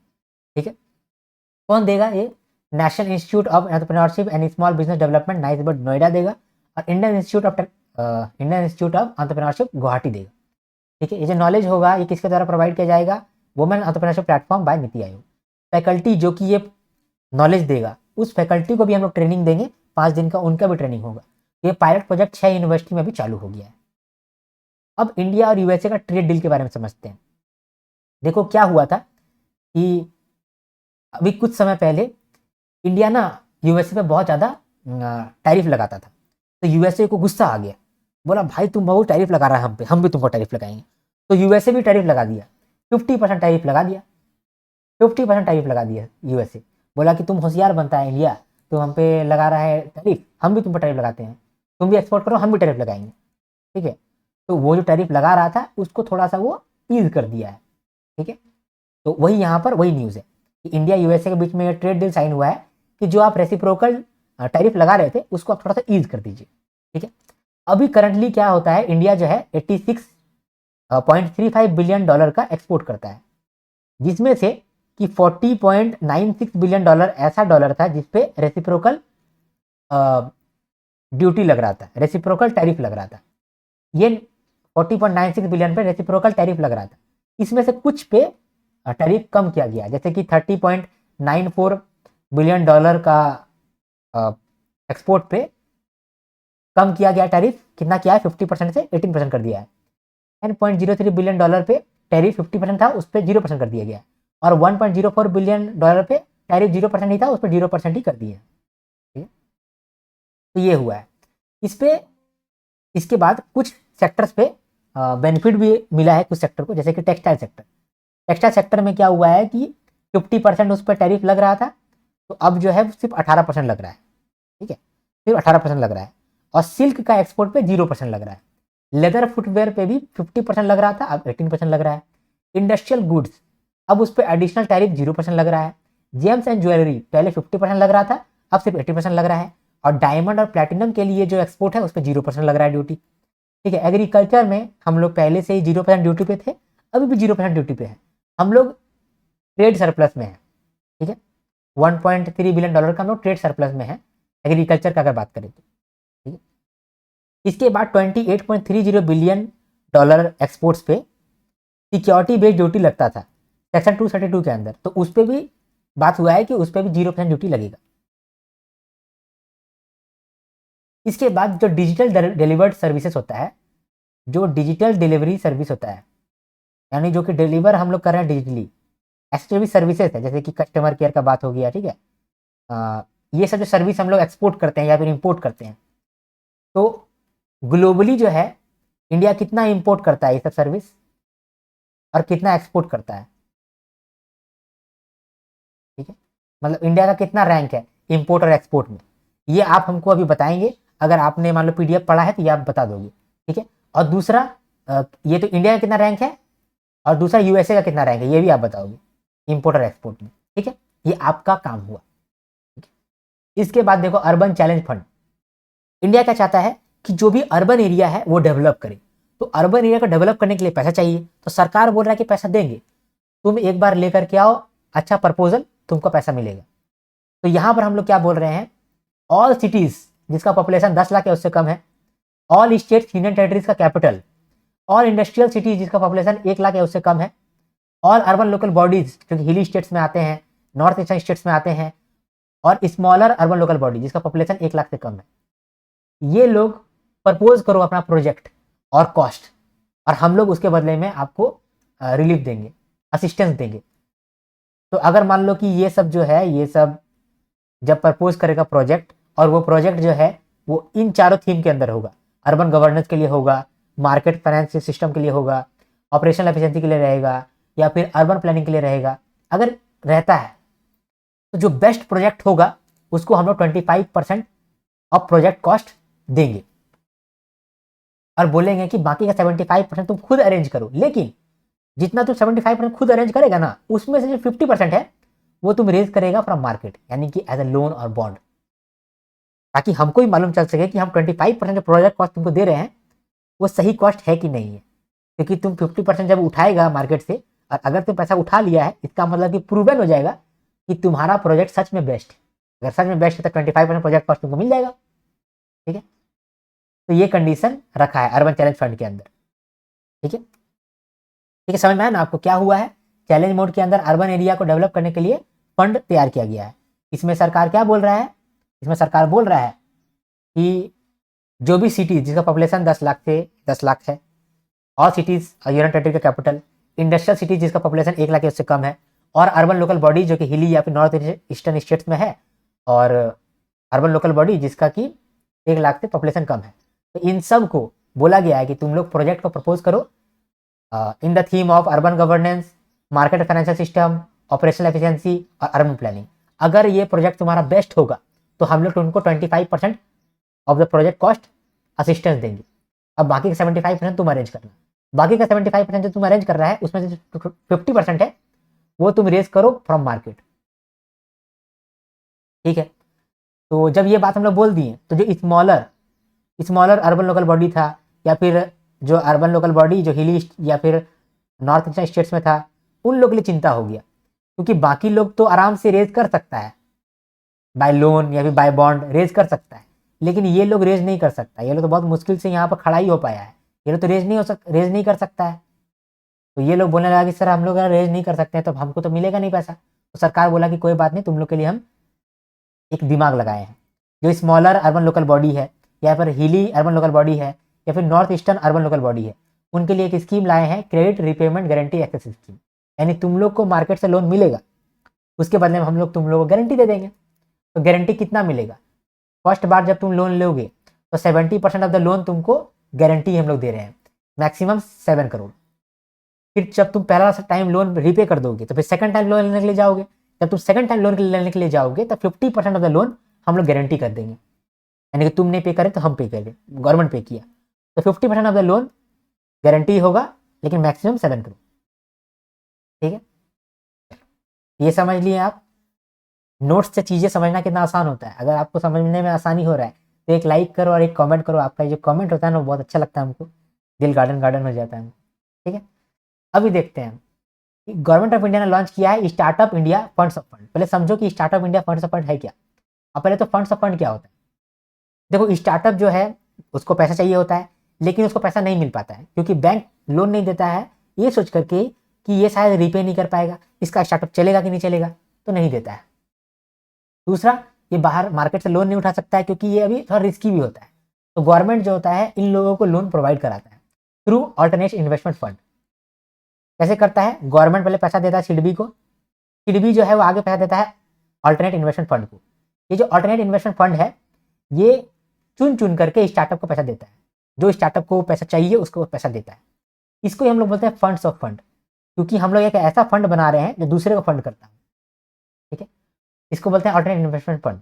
तो गवर्नमेंट ने लॉन्च किया है startup India funds of fund. तो पहले फंड ऑफ फंड 1.0 आया था, अभी फंड ऑफ फंड 2.0 आया है। फंड ऑफ फंड 1.0 जो है वो 2016 में आया था। इसमें 10,000 करोड़ रुपया रखा गया था और इसमें 145 ऑल्टरनेट इन्वेस्टमेंट फंड को हम लोग पैसा दिए थे। यानी कि इस तरह का 145 ऑल्टरनेट इन्वेस्टमेंट फंड को पैसा दिए थे ताकि आगे स्टार्टअप तक पैसा पहुंचे। अभी जो हम लोग लेकर के आए हैं फंड ऑफ फंड्स 2.0, यहाँ पर हम लोग डीप टेक स्टार्टअप पे जो काम कर रहा है उन पे फोकस करना चाहते हैं, उनको लोन प्रोवाइड कराना चाहते हैं।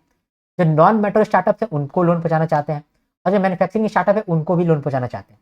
तो ये काम अभी हुआ है। आई होप आप समझ पाए। आगे बढ़ते हैं। अब देखते हैं कि फ्रांस पीएम जो कि इंडिया आया था, तो इंडिया आकर के कुछ डिसीजन वो लिया है। तो क्या क्या डिसीजन है, किस तरीके से लिया है, उसको समझते हैं। तो इंडिया